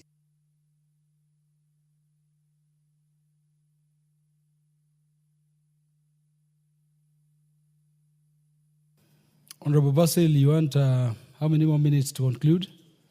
2 minutes. Give him the mic. Yes, thank you, Mr. Speaker. I wanted to emphasize on the point to do with the technology world. If you look at now, our country is talking of digital superhighways, the Wi-Fi hotspots. These hotspots can only be meant to proper use, not only for those who are doing online writing, etc., but also when you want to talk of border riders, where anyone can seek the use of motorcycle through the app-based system. So recognizing the border riders and more so those who are, that is the app-based riding, is going to support the government agenda on the digital superhighway, which is also going to put us on the same path in terms of technology with the rest of the world. We have seen what Ubers are doing, the Uber rider, how they are boosting the economy, and also how they are generating employment to so many young people who are looking for employment. With those few remarks, Mr. Speaker, I support and I submit. Thank you. The Honorable Stephen Mogaka, Senior Council MP for West Mugirango. Thank you, Mr. Speaker. And I thank you for giving me the opportunity. And may I, ex post facto, recognize and welcome the students of Kisii High School to this house, the 13th Parliament, and wish them Jenny Mercies on behalf of you, Mr. Speaker, and the entire House. Kisii High School is one of the premier schools in that region, and only my Kebirugo Boys High School competes with them. Kebirugo Boys, I was launching the bursaries there yesterday, Mr. Speaker, and the number of A's they posted are enviable, and I will be inviting the principal, Mr. Clement Nyangaya, to bring these students here. If you can permit me, Mr. Speaker, to also then contribute on the motion. I support this motion about promoting the boda or the motorbike industry in this republic.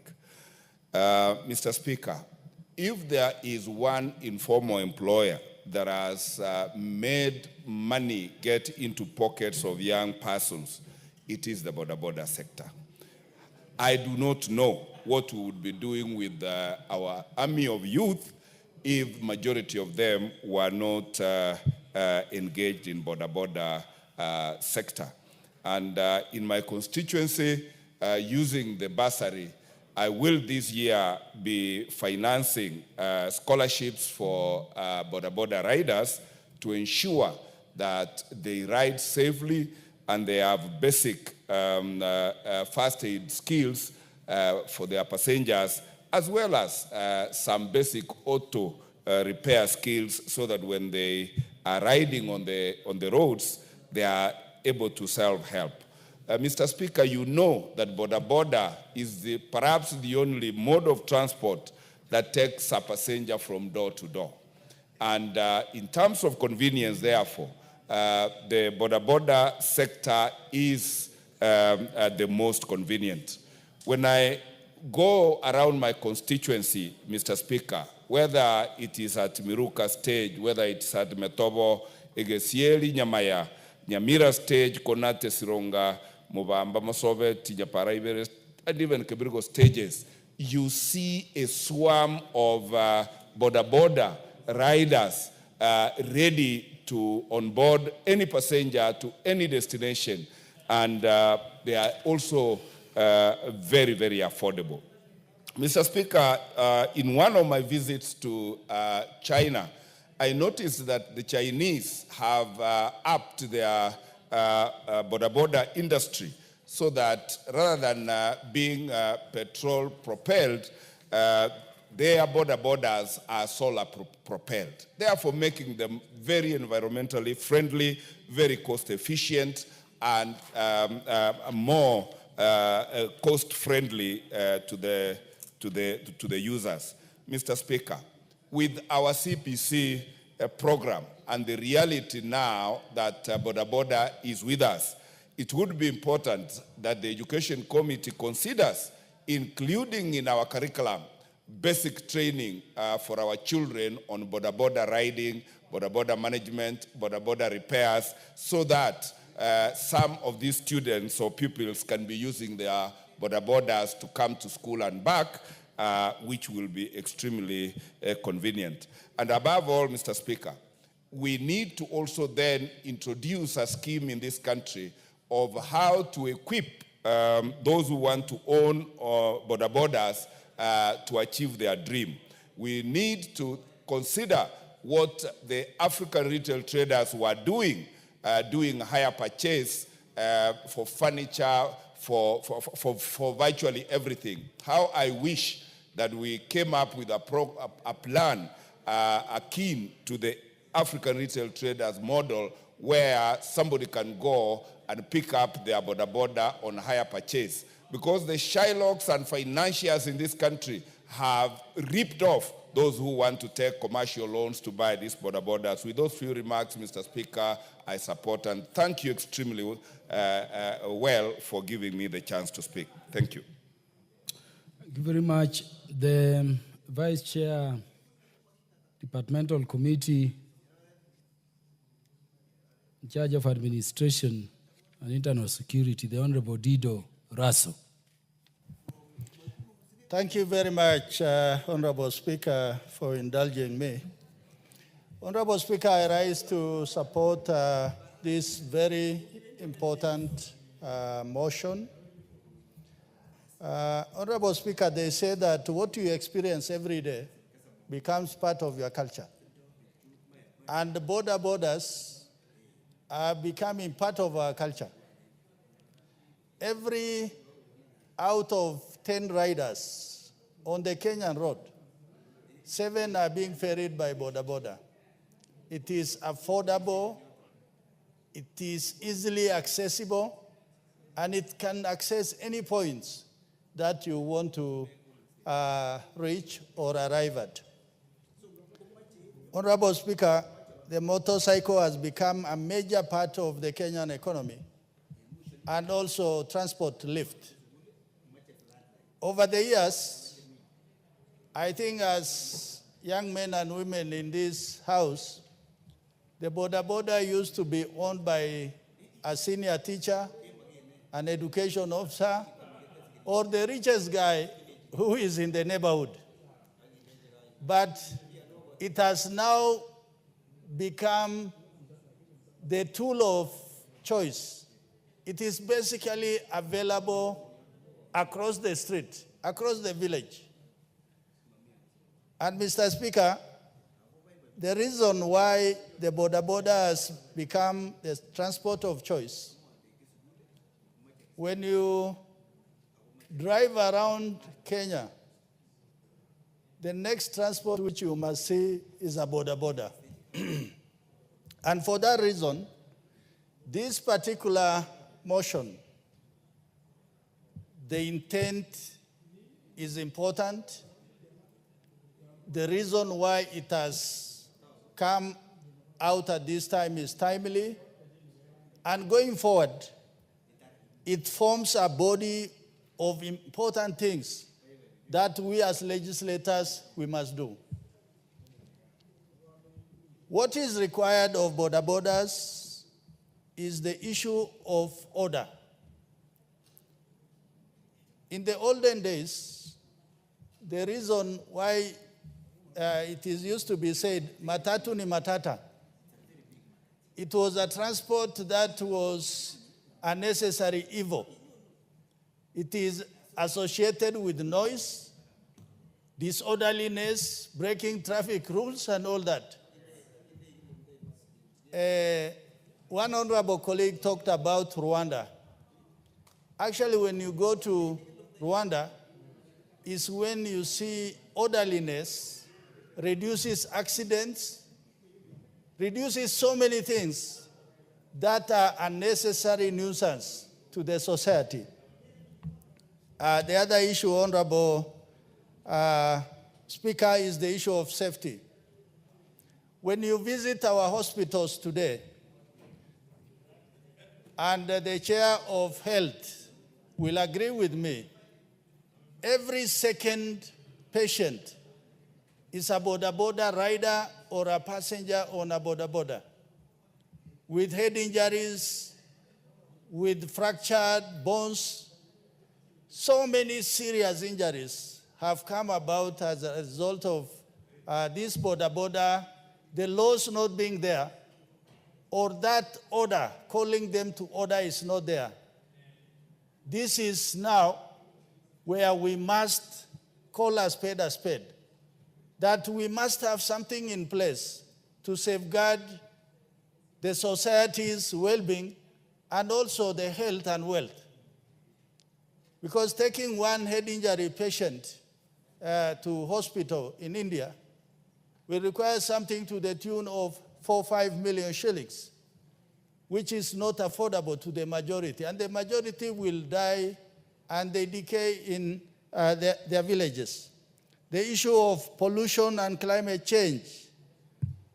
Finally, Honorable Speaker, if you consider the number of bodas we have, the idea of local manufacturing is important, where we must have bodas that are suitable to our environment, our terrain, and all things that are associated with even carrying capacity, so that it becomes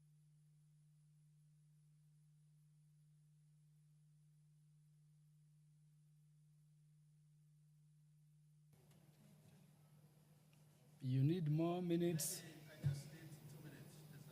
Yeah, give him 3 minutes. Thank you, Honorable Speaker. Remember, you must be at a time, I see some members concerned, but these are not ordinary bodas. These are bodas used for e-hailing services.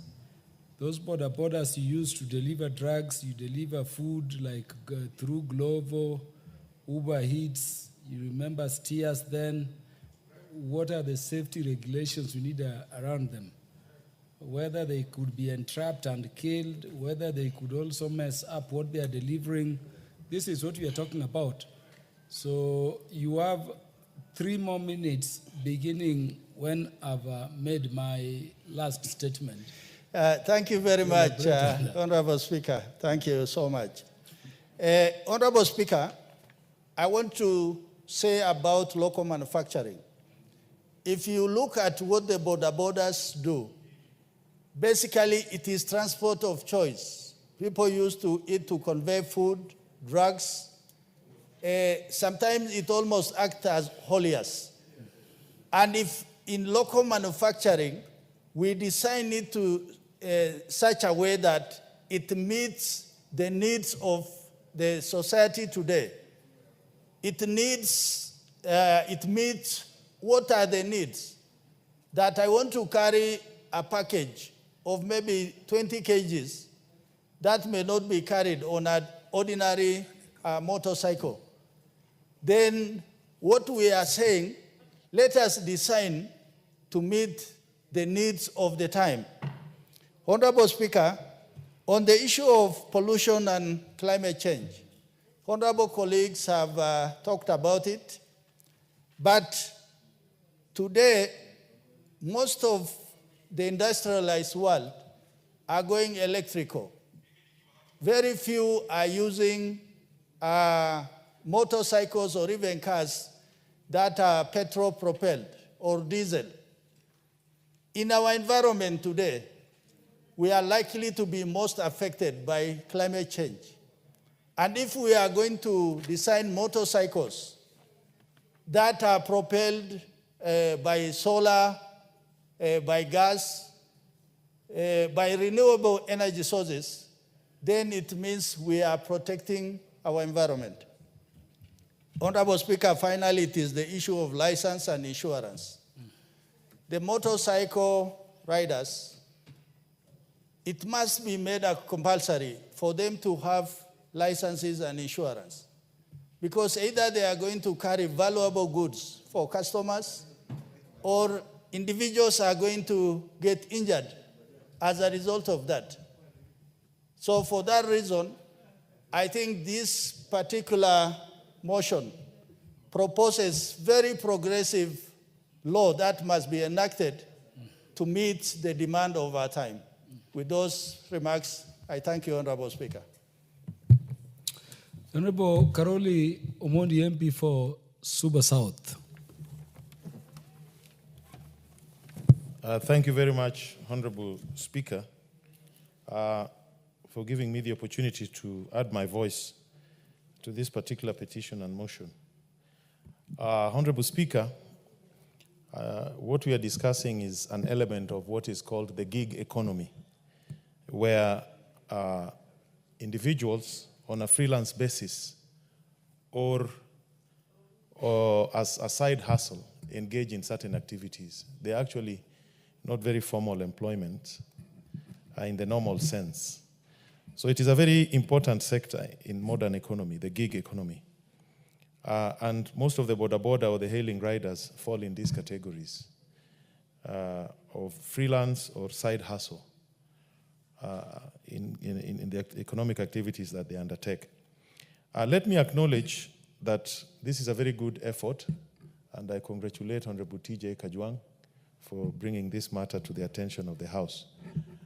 This is the sector that employs a lot of young people, particularly university students and college students. Actually, in the Western world, it is one of those areas that offers opportunities for students to even pay fees or be able to support themselves in terms of accommodation and food. But there are very many challenges. Until recently, in the UK, there was a big debate because the technology companies do not want to recognize these freelancers or side hustlers as employees.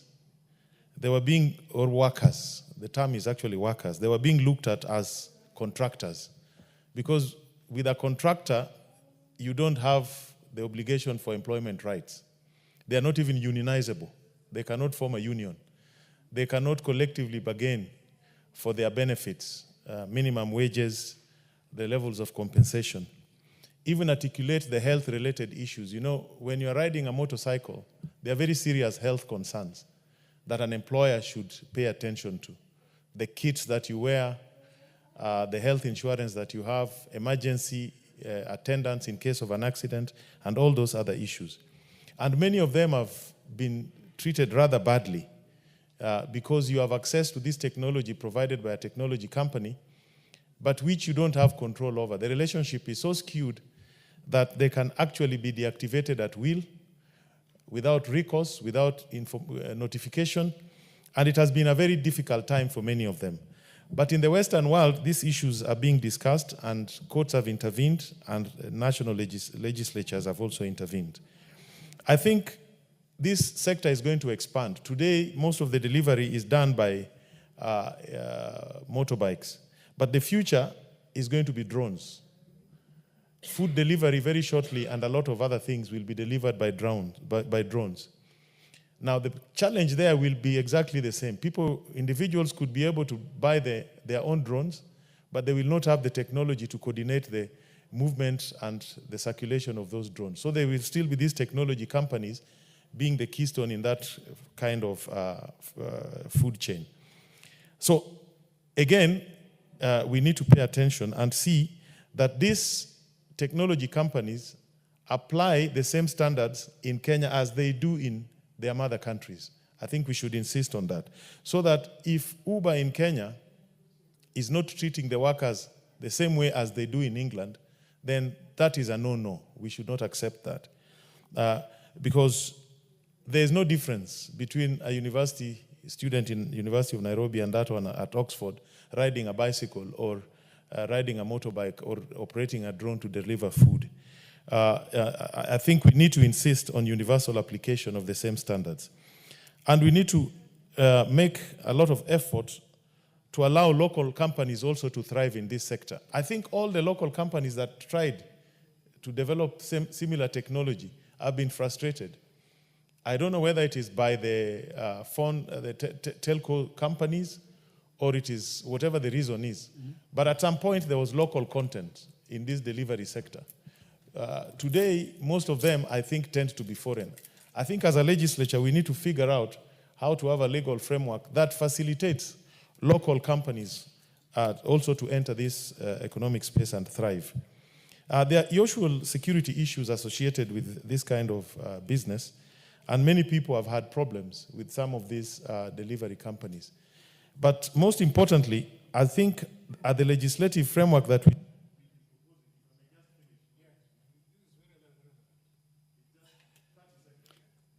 Adam, you need a minute or two? Give him 1 minute. Yeah. I think most importantly, if you look at the caliber, the category of people engaged in this gig economy, the young people, the legal framework we propose should exempt them from income tax. I think what we should have is corporate tax on the technology companies. Because if we treat them as workers, they will qualify for a minimum wage. Yeah. And the minimum wage, in this country is not taxed. So I think the legal framework should give that incentive, because most of them will turn out to be students, unemployed youths, or young people. I think we should give them a lot of tax incentives. Thank you very much, Honorable Speaker. Thank you. The Honorable Kasim Tandasa, the MP for Matuga. Asante Mheshimiwa Spika kwa kunipatia fursa hii. Kwanza niweze kuwapongeza wale ambao walikaa na kuja na mswada huu wa malalamiko ambao ukiuangalia ni kweli unaona kwamba wale ambao wanafanya shughuli hii ya bodaboda kupitia mtandao wanadhulumiwa hasa na wale wenye mitandao. Ukiangalia yale masuala ambao wameweza kuyaorodhesha hapa kwamba wanafanya kazi kupitia mtandao ambao hauko Kenya, mtandao ambao hawana umiliki, mtandao ambao wanaamua wenye mtandao ni pesa ngapi wataweza kuchukua kwa hawa wenye hizi bodaboda, licha ya kwamba mwenye bodaboda ameinunua, ameikopa, anatakikana alipe deni, anaisimamia kama imeharibika bila msaada wowote kwa wenye mitandao, na ili hali wanachukua fedha vile wanavyotaka wao, ambapo serikali haina mpaka sasa mfumo wowote wa kuweza kuwajumuisha hawa wenye mtandao na wale ambao wanafanya hii biashara. Ni jukumu la bunge kama tulivyo sasa kuona kwamba tunaweza kuweka sheria, kuweka kanuni kama wanavyoomba kwamba tuweze kuchukua hatua hiyo ili tuwalinde. Tukumbuke kwamba sisi kama wabunge, sisi kama serikali, jukumu letu ni kuwatetea wananchi wetu, ni wakutetea vijana wetu ambao wanajishughulisha na biashara na shughuli halali. Sio kutetea wale wenye mitandao mabwenyenye walioko huko nje.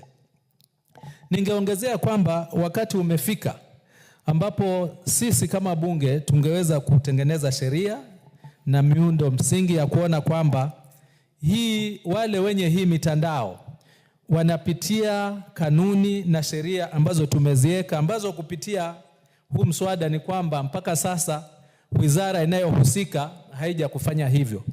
Hili ni jambo la kuhuzunisha na tuwezi kukubali. Itakuwa ni dhulma ikiwa sisi bunge pia tutaendelea kuacha wizara husika bila kuwapatia mwelekeo ya kuona kwamba watu wetu wanaweza kulindwa. Wamesema katika yale ambayo analalamikia hapa kwamba wenye mitandao wanaweza kuamua bila sababu yoyote kuwatoa kwenye mtandao. Na ili hali wakati wakijiweka kule mtandao huwa wamejua kwamba wamepata riziki, wana njia ambao wanajua watapata ajira kupitia huo mtandao. Lakini wizara husika na hata bunge hatujafikiria ni namna gani ambao tungeweza kuweka sheria ama kuweka kanuni ili jambo kama hili lisiweze kutokea. Huu mswada umefika kwa wakati wake na ni wakati wetu sisi kuchukua hatua, kuchukua nafasi yetu kama vile ambavyo sheria, kanuni ya katiba ilivyotupatia kwamba tunaweza kutengeneza sheria ya kutetea watu wetu na kuona kwamba hawadhulumiwi vile ambavyo wanadhulumiwa. Kuna vitu ambavyo pia wameweza kuzungumza ambazo ni jukumu la serikali za ugatuzi, kama vile walivyosema kwamba mpaka sasa barabara zetu hazitambui kwamba kuna watu ambao wanafanya biashara ya halali kupitia njia za bodaboda. Katika mabaraza hakuna sehemu zozote ambazo zimeweza kutengwa, hususan kama vile ukiangalia taxi zingine hizi za magari ya kawaida, utafika mahali uambiwe hapa ni taxi peke yake ambazo zinaruhusiwa kuegesha hapa. Lakini ukija katika sekta hii ya bodaboda hakuna mahali kama hapa. Ikiwa kutakuwa na sheria na kanuni, sio ni kwa nini wasiweze kufanya biashara zao wakati wamesajiliwa mpaka zile sehemu zingine ambazo zinatoa fedha nyingi. Kwa mfano, utakuta katika viwanja vyetu vyote vya ndege hapa nchini, ilani iliyoko ni kwamba bodaboda hawaruhusiwi kupita hapa, na ili hali wana jukumu muhimu, wanaweza kutoa huduma za haraka ambazo gari ya kawaida haiwezi, zinaweza kutoa huduma ambazo ni za nafuu hata kwa wale wafanyaji kazi ambao katika sehemu kama hizi. Lakini sheria zetu zilizoko sasa ni kwamba hawaruhusiwi kuingia sehemu zingine, ni kama wanabaguliwa. Na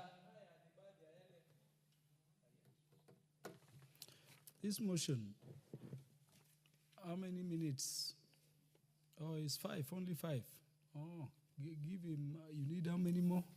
One, if there is anybody else who will still want to contribute, I'll give you 2 minutes. 2 minutes.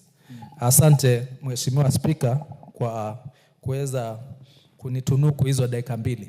Kwa hivyo nilikuwa ninasisitiza kwamba mara nyingi hata sisi ambao tuko bungeni husahau kwamba kuna watu ambao wana zile biashara za chini. Uwezo wao sio ule wa teksi za kawaida, uwezo wao sio ule wa mabasi za kawaida.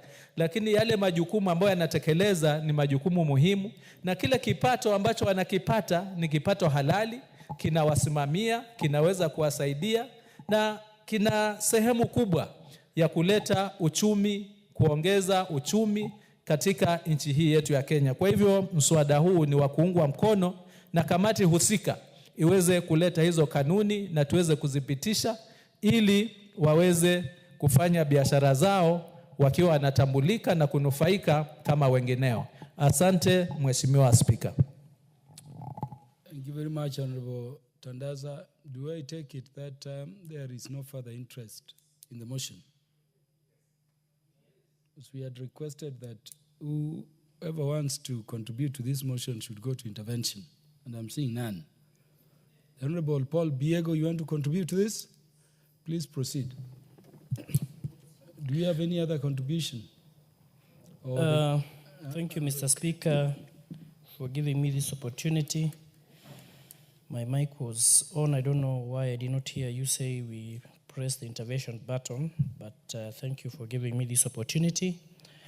I actually rise to in support of this particular motion, and I thank the Honorable Kajwang for it.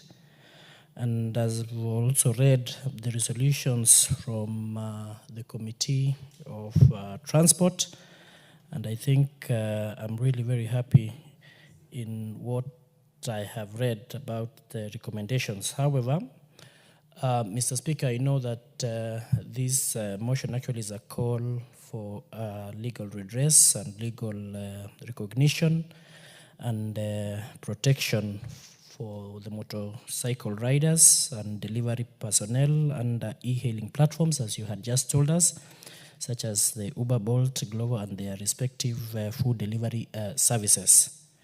While these technological advancements have created new opportunities, Mr. Speaker, for the riders, they've also introduced critical challenges, including exploitation and exposure to harsh working conditions. Therefore, I'm in support of a legal framework because the riders are treated as independent contractors but are subjected to conditions that give tech companies excessive control without the basic employment rights that should accompany those controls.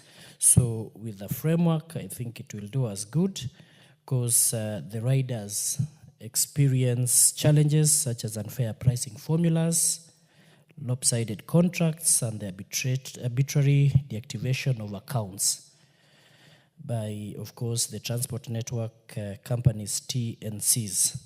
Therefore, Mr. Speaker, riders are a vital part of this transport sector, and without legal protections, they will continue to face a lot of exploitation.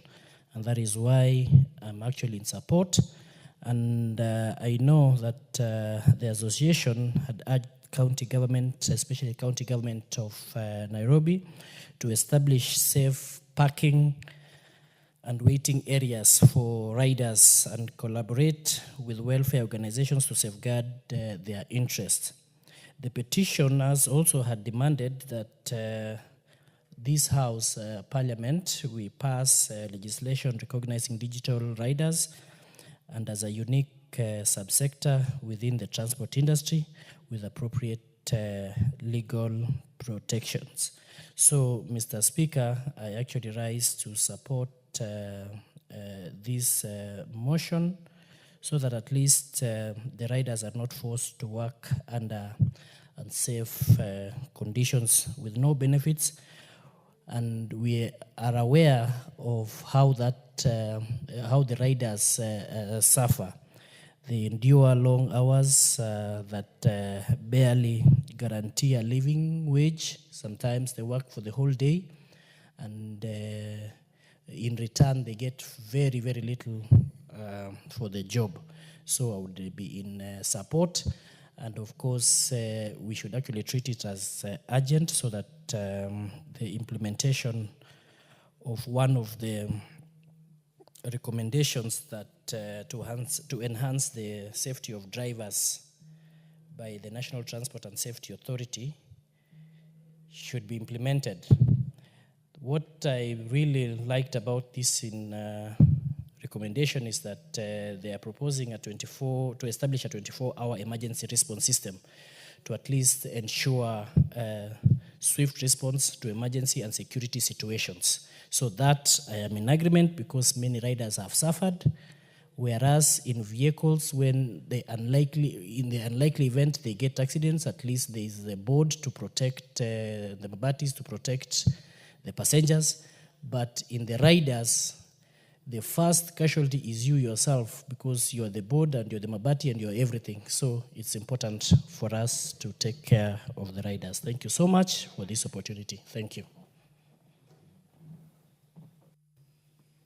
The Chair, Departmental Committee on Health, the Honorable Dr. James Nyikal, you want to contribute to this? Yeah, thank you. The Honorable Martin Owino, MP from Dewa. Thank you, Mr. Speaker. My appreciation for the time as well.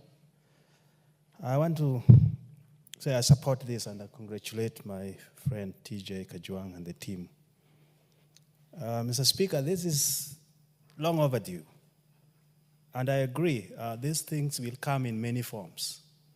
Some are tricycles, some are and some e-bikes and all this. I think reviewing the regulation to incorporate them, I think that's a good thing to do. The Speaker, digital economy is global, and we are not exception. But as it stands now, our local people are disadvantaged in many ways. They plug into it, they don't know what it says, just pick here, drop here, and you don't know how much is being regulated here. We say it is 16 billion now, but we don't know how much goes to foreign land and how much are in our country. We have no capacity to bring this to a countable system. I think that is a lacuna right there that should be looked into. We may be generating a lot of money, and our people are given peanuts, and the rest are just going haywire. The other thing which is very important here is the safety of operation and standards. Mr. Speaker, some of these people drop food. Food is a very sensitive issue. How would you know that it is collected right here and delivered there as a poison? How would you know if we don't have the capacity to regulate this industry?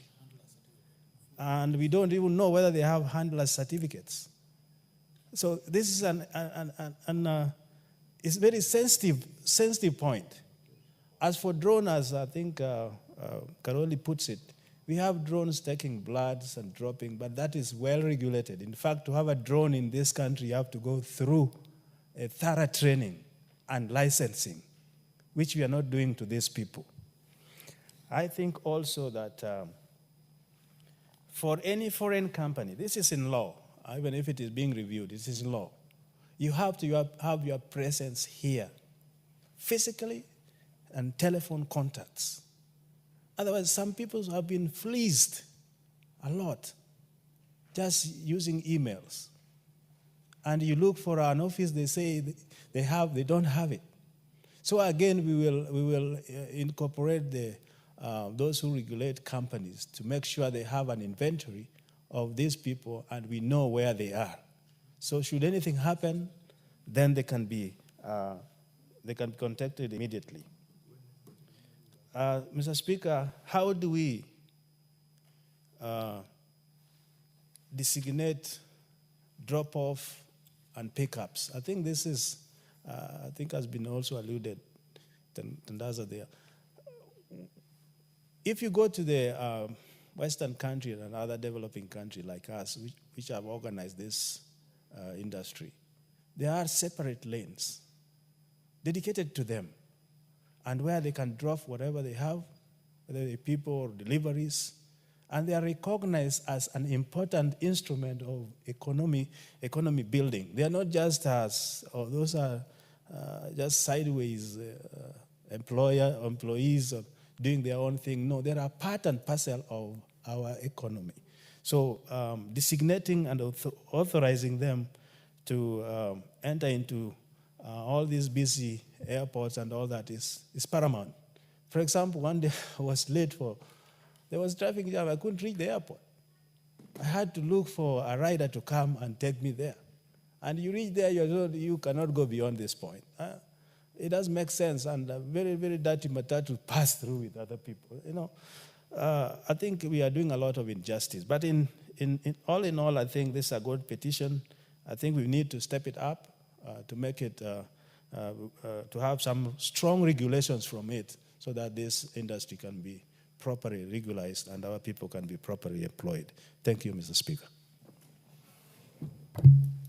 Honorable members being agreed and there being no more interests from members to contribute any further, I now call the mover, the Honorable Tom Joseph Francis Kajwang, to reply. Mr. Speaker, I thank you for this opportunity. I am overwhelmed by the compliments. I take them proudly on behalf of the Committee on Transport, which I'm just a simple member, but I will take those compliments to the chair. As you know, in the new constitution, when you receive anything in public, you must take it to the designated office. So I will take those compliments to the chair of that department. Mr. Speaker, it put in context, this issue came as a result of public petition. Just like a few hours ago, we have had a lot of excited information from the gates where members from the medical industry are asserting their rights and are asking for certain things to be done. And we have just seen the chair, the able chair of the of the health committee receiving those petitions.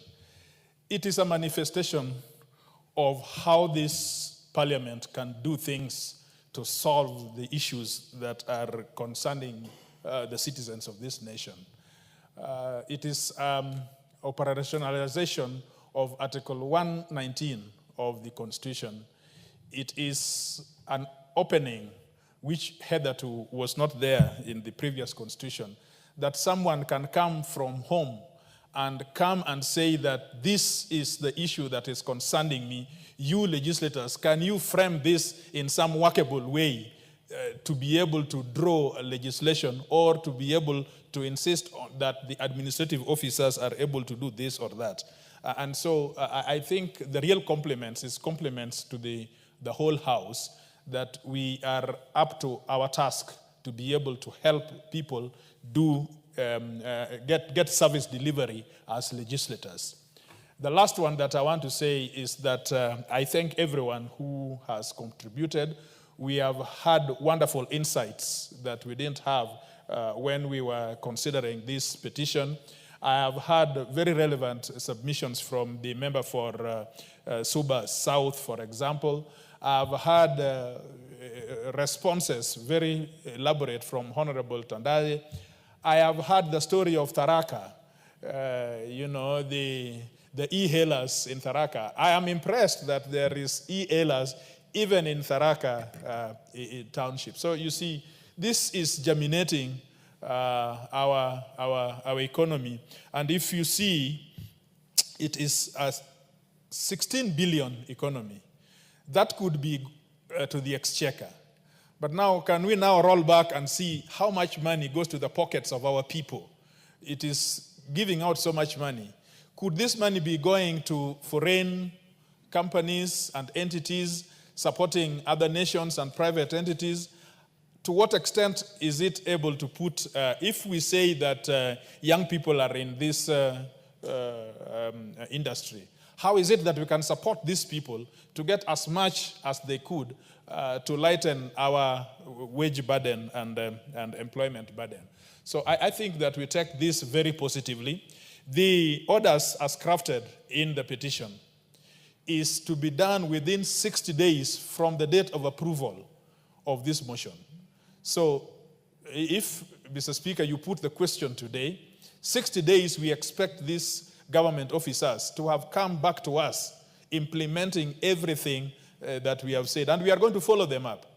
We are not going to wait for the implementation committee. As a committee, we are going to follow them up that these issues are implemented according to the resolution of the House. And lastly, I want to commend the Speaker's office, including the Clerk's office, for allowing us the opportunity and the facilities for working around this document. And I want to request the Clerk that when a vote is taken, and especially if the vote is a positive vote, I ask the Clerk to take all the the Hansard, because these are members who are out there. Can they be served with the Hansard to show them how members really participated and help them do what they are supposed to do? I regret that they are not in the House, but probably it was difficult to bring them in the House when this debate was going. But they should have the Hansard, and they should also have the certificate of the resolution of this House, so that they know that the House was responsive to them and that reacted to them positively. Thank you, Mr. Speaker, for giving us this opportunity, and I want to give very positive facilitations for everyone. I thank you. Thank you, the Honorable TJ Kajwang, and thank you for stepping up for your committee whenever the duty calls. Next order. Oh, sorry, before the next order, for the convenience of the House, the question to this particular motion will be put the next time it will be put on the order paper for the House's consideration by the House Business Committee. Next order. Order number 12, the Division of Revenue Bill, National Assembly Bill number 4 of 2025, second reading. Again, members, for the convenience of the House, and considering the weight of this particular motion, it will be stepped down to the future date when it will be next scheduled by the House Business Committee for the House's consideration. Next order. Order number 13, motion, state of security in 6 counties of North Rift, being Baringo, Elgeyo Marakwet, Turkana, West Pokot, Sabulu, and Laikipia. The Chairperson, Departmental Committee on Administration and Internal Security.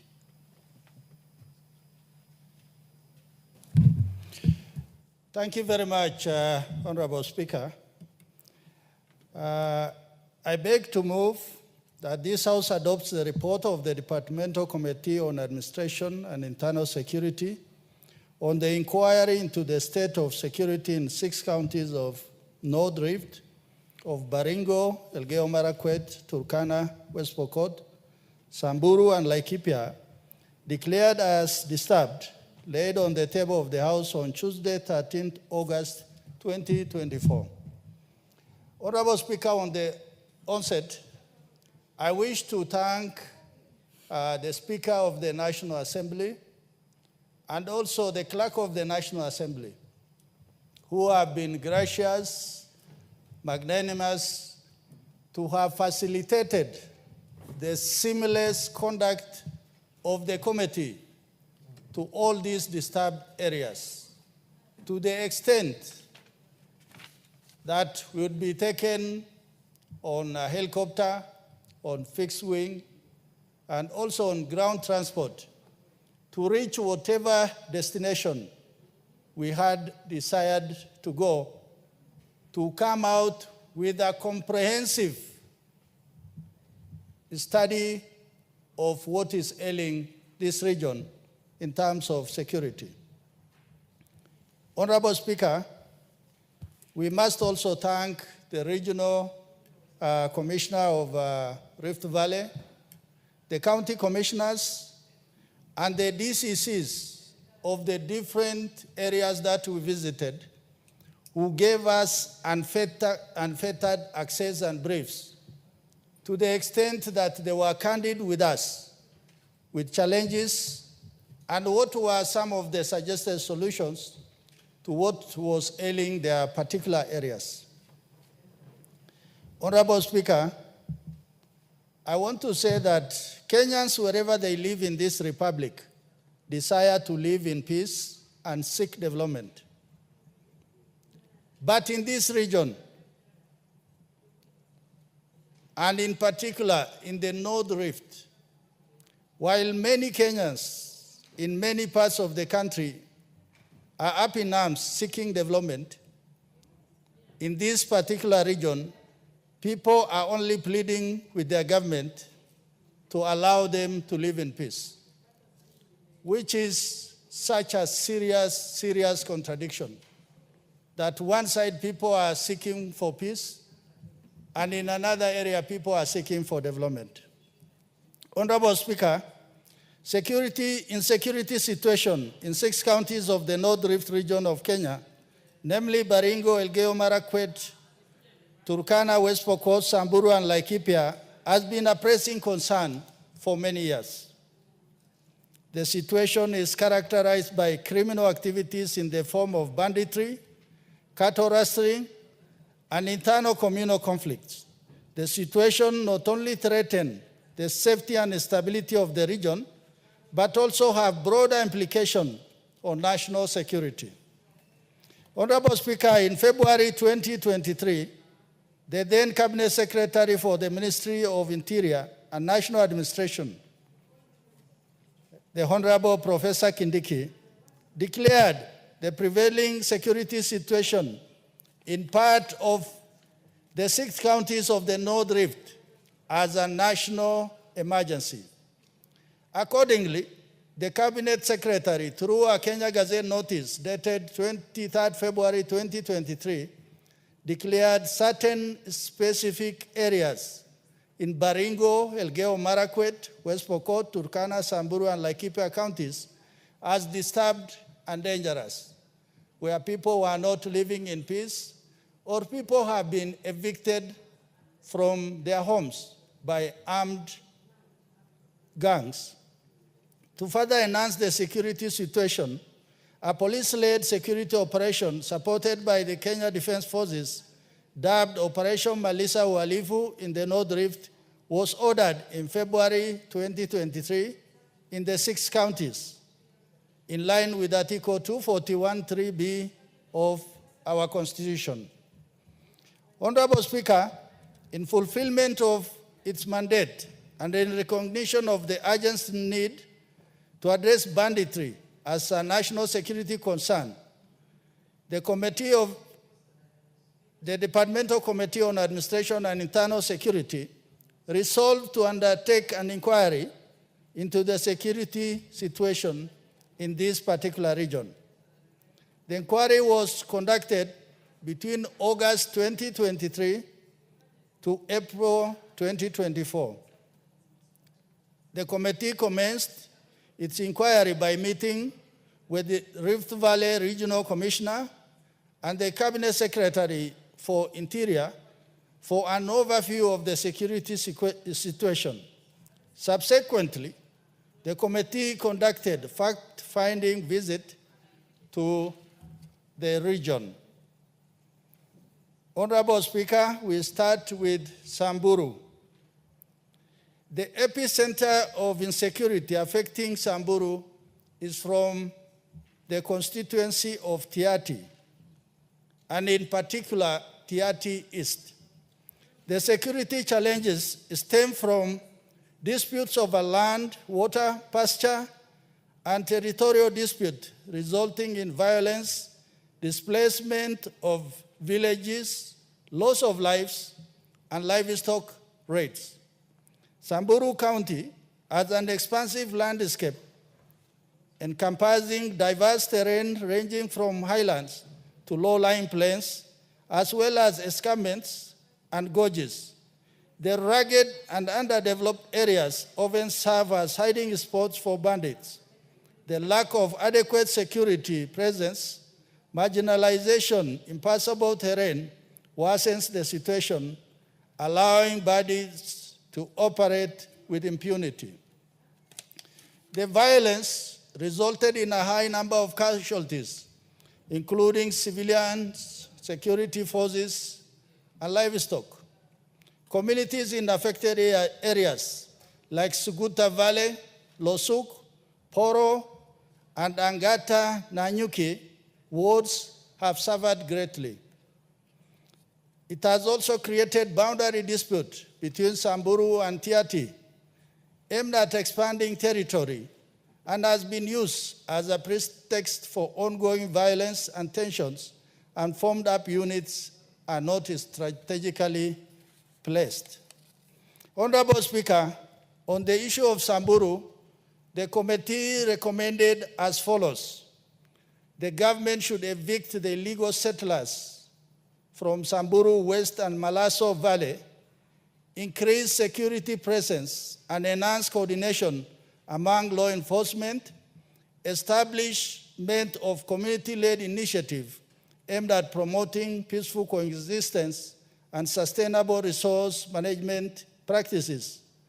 We should establish, there is also need to establish a new sub-county within Samburu Central to address security gaps in underserved areas of Samburu County and bordering areas of Tiaty, Turkana East, and Turkana South.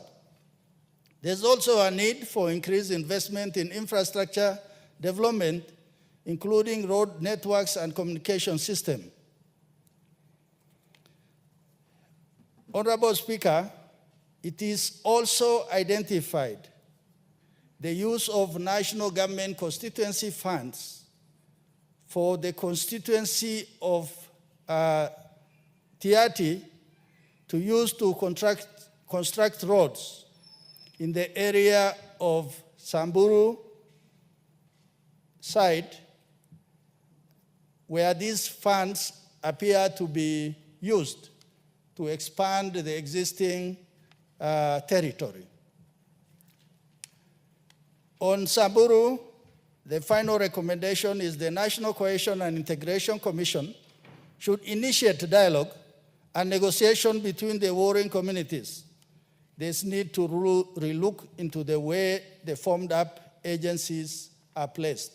In this particular case, the committee observed that where the conflict is taking place and where these units are located, they are unlikely to react to incidences when they happen. And for that reason, the committee saw it fit that there must be a quick redeployment of those forces so that quick response is achieved. Honorable Speaker, in Turkana County, the county of Turkana faces security threats, both internally and externally. External boundary dispute between Kenya and South Sudan at Nandapal and Nakodok. Turkana also shares international border with the countries of Uganda, South Sudan, and Ethiopia. The county is also affected by insecurity in Turkana North at Kibish and Tondonyang by Dasanach from Ethiopia. Loima County is also affected by attacks from Uganda bandits along Karamoja border with Kenya. The county is also affected by insecurity in Turkana North. Loima sub-county, that is, I want to say again, that Loima sub-county is affected by attacks by bandits from the Karamoja region of Uganda. Turkana East and Turkana South are the most vulnerable areas in the county that are normally attacked from West Pokot, Baringo, specifically Tiaty East, and sometimes Samburu County. Most affected areas by raids and attacks include Kapedo, Lomelo, Napoitom, Riet, Kamuge, Lokoamosing, Lopi, Nakuikulas, Lochakula, and Kojodin locations. Bandits are believed to reside in caves in several hills within Nadome, Silale, Tiaty Hills, Lomatong, and Napeitom. Lack of government presence and social amenities, low number of police officers, lack of alternative sources of livelihood, and overlapping administrative units have fueled the boundary activities, the banditry activities. Committee recommendation. All disputed areas in the Ilemi Triangle area, establishment of military camps along our borders with Uganda, South Sudan, and Ethiopia, and formation of water and pasture sharing community by these pastoralist communities.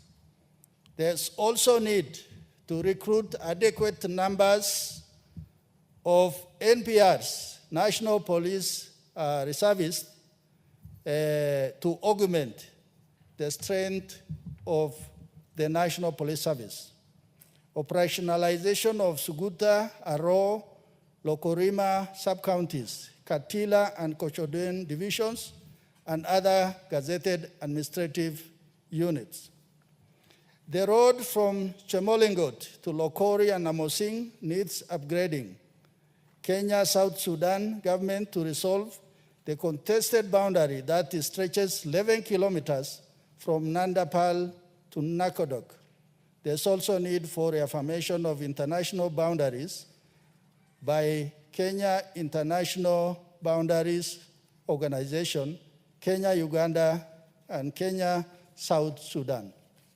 Honorable Speaker, in West Pokot, the conflict and disruption of livelihood led to the closure of schools such as Chesegon Primary School and Cheptulel Primary Schools, as well as the closure of amenities like Arpolo Health Center. Some of the causes of the conflict were scarce resources, commercialization of cattle rustling, the availability of illegal firearms, and boundary dispute along the West Pokot and Turkana border. The establishment of GSU camp at Laminyeusi and the development of KDF at Kainuk have had positive impact on the security of West Pokot. The incitement by political leaders through inflammatory statements, mobilization and funding of banditry activities for political expediency has exacerbated the situation. Honorable Speaker, the committee recommended as follows. Disarmament exercises should be conducted to mop up illegal firearms from civilians in the affected communities of Cheptulel and Chepkorgok. Establish community-based pasture management committees, construction of security road, and maintain security roads in Cheptulel and Mosop locations along the Elgeyo Marakwet West Pokot border, and to reopen the Chepsegon market to facilitate trade. Honorable Speaker, on Elgeyo Marakwet County, the insecurity in Elgeyo Marakwet is primarily concentrated in the Kerio Valley, which lies at the border of Elgeyo Marakwet, Baringo, and West Pokot counties, and involves the Marakwet and Pokot communities. High levels of illiteracy and poverty, marginalization, the impact of climate change, proliferation of illegal firearms, and the lack of enforcement by security officers has led to increased insecurity in the region. Honorable Speaker, we recommend as a committee as follows. Intelligence-based disarmament exercise to be carried out. Police stations along Kerio River border, construction and improvement of roads infrastructure, particularly those leading to the Kerio River. The construction of a 95-kilometer road from Chepkundul to Kerio River, an alternative source of livelihood of the people, will reduce insecurity incidences. Honorable Speaker, Baringo County. Baringo North and Baringo sub-counties bear the brunt of violent armed conflict, resulting in widespread displacement of communities, disruption of education within and closure of multiple schools, destruction of property, and loss of both lives and livelihood. Schools such as Arabal, Kapindasum, Kagir, Yatia, Rondinin, Karimo, Akorea, Moinoni, Chepkwel, Ngaratuko, Kosile, and Chemorongion primary schools. All these schools have been affected by banditry. The schools have been closed, and communities have been forced to flee those areas. Security incidences in Baringo County primarily involve internal incursions within the county, with bandits suspected to originate from Tiati East and Tiati West sub-counties, launching continuous attacks targeting Tugen and Ilchamus communities. The illiteracy level in Tiati, particularly in Tiati East, underdevelopment and lack of governance and political incitement have been found to contribute to the continuous and undeterred conflict. The committee recommend as follows. Community-based initiatives should be implemented to enhance cooperation between security agencies and local communities. The national and county government should improve the road network and communication infrastructure in Baringo County. The national government, through the relevant ministries, should invest in deliberate affirmative action in Tiati constituency, in education, infrastructure, and programs to address the high literacy rates and poverty and other areas of Baringo County. Honorable Speaker, in Laikipia, the hotspots of the conflict have been concentrated in specific sub-counties, notably Kirima sub-county along the border with Tiati East sub-county and Laikipia North sub-county in areas bordering Samburu East sub-county and Isiolo County. The hotspots of the conflict have been concentrated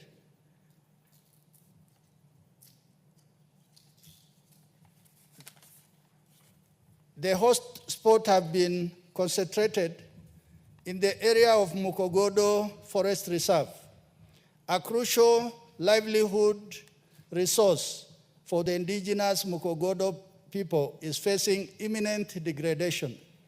Illegal herders from the neighboring county of Isiolo and Samburu East are encroaching into the reserve, exhibiting lack of regard for conservation of the forest ecosystem. Honorable Speaker, on this particular case, Mukogodo is a community forest reserve that is inhabited by people such as the Yaku. But as a result of this conflict, these indigenous people have been evicted without any recourse, without any support by the government, and without anybody looking over their shoulders to see how these indigenous communities are likely to survive going forward. The committee recommends that the Ministry of Interior and National Administration should facilitate establishment of local peace committees comprising of representatives from diverse community groups and enhance security patrols and surveillance along conflict hotspots in Kirima and Laikipia North sub-counties. The Kenya Forest Service should deploy more forest rangers to prevent illegal encroachment and grazing activities within the Mukogodo Forest Reserve, and the government, through a multi-agency approach, should invest in infrastructure development by constructing schools and security roads to improve accessibility and mobility. Honorable Speaker, having gone through what the committee observed during the visit to the various counties, what are the recommendations? And the committee came up with general recommendation for all the 6 counties. And we find that these recommendations are cross-cutting. First, the Ministry of Interior and National Administration and National Police Service should initiate a disarmament exercise aimed at confiscating illegal firearms held by unlicensed civilians in all areas in the 6 counties of North Rift. 2, the Ministry of Interior and National Administration should initiate a systematic intelligence-led operation in the North Rift region to dismantle criminal networks. 3, the Ministry of Interior and National Administration should establish strong national government administrative structures and presence across all regions. 4, the National Police Service should adopt and deploy modern security surveillance systems by integrating advanced technologies such as drone, mine-resistant ambush-protected vehicles, and armored personnel carriers and air surveillance for protection and fast response of our forces. 5, the Ministry of Interior and National Administration should relocate security camps in operational areas from location within the communities to border areas to enhance security presence and improve response. 6, the Ministry of Interior and National Administration should review seating of mounted troops in police operational vehicles used for operation to ensure safer and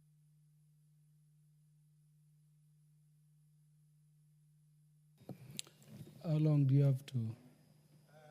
need about 5 minutes. We cannot give you more than. Give me 3 minutes. Okay, give him 3. That he can move. Thank you, Honorable Speaker. The Cabinet Secretary for Ministry of Interior and National Administration should formulate and review National Police Reservist Policy Framework and provide operational guidelines and structure and their remuneration. The Ministry of Interior and National Administration should follow internationally recognized human rights standards when evicting residents and carrying out operation. An interministerial agency led by Ministry of Interior and National Administration should implement a comprehensive development plan for the remote areas of the North. The Ministry of Infrastructure in liaison with the Interior should construct security roads across the entire North Rift region to connect all the 6 counties across the Kerio and Malaso valleys. The Ministry of Interior and National Administration should investigate allegations raised by residents and county governments of Samburu and Turkana, especially on the issue involving Tiati constituency. Honorable Speaker, the report is there. The points have been well laid out. And the final 2 recommendations, the government should establish a compensation mechanism to support the affected families who have lost their loved ones, properties, and livestock. This will help them resume their socio-economic activities and rebuild their lives in the aftermath of the conflict. And finally, the Ministry of Interior and National Government, in collaboration with Ministry of Lands and Physical Planning, should develop administrative mechanism to resolve the persistent boundary disputes between the affected counties and undertake clear demarcation. Honorable Speaker, this particular document provides a body of working document for the House and also the committee to continuously engage the ministry and actors in the security sector and also our populations, so that going forward, these issues can be resolved rapidly and communities can be brought together. And I must say that we are grateful that this government, unlike the previous administration, has taken the bull by the horns of making sure that the guns must go silent in the North Rift. People are not unnecessarily displaced. Schools are not unnecessarily closed. Many schools are being opened, and the security is generally improving with the deployment of the National Police Reserve. Honorable Speaker, with those many remarks, I want to and request the Honorable MP for Narok West to second.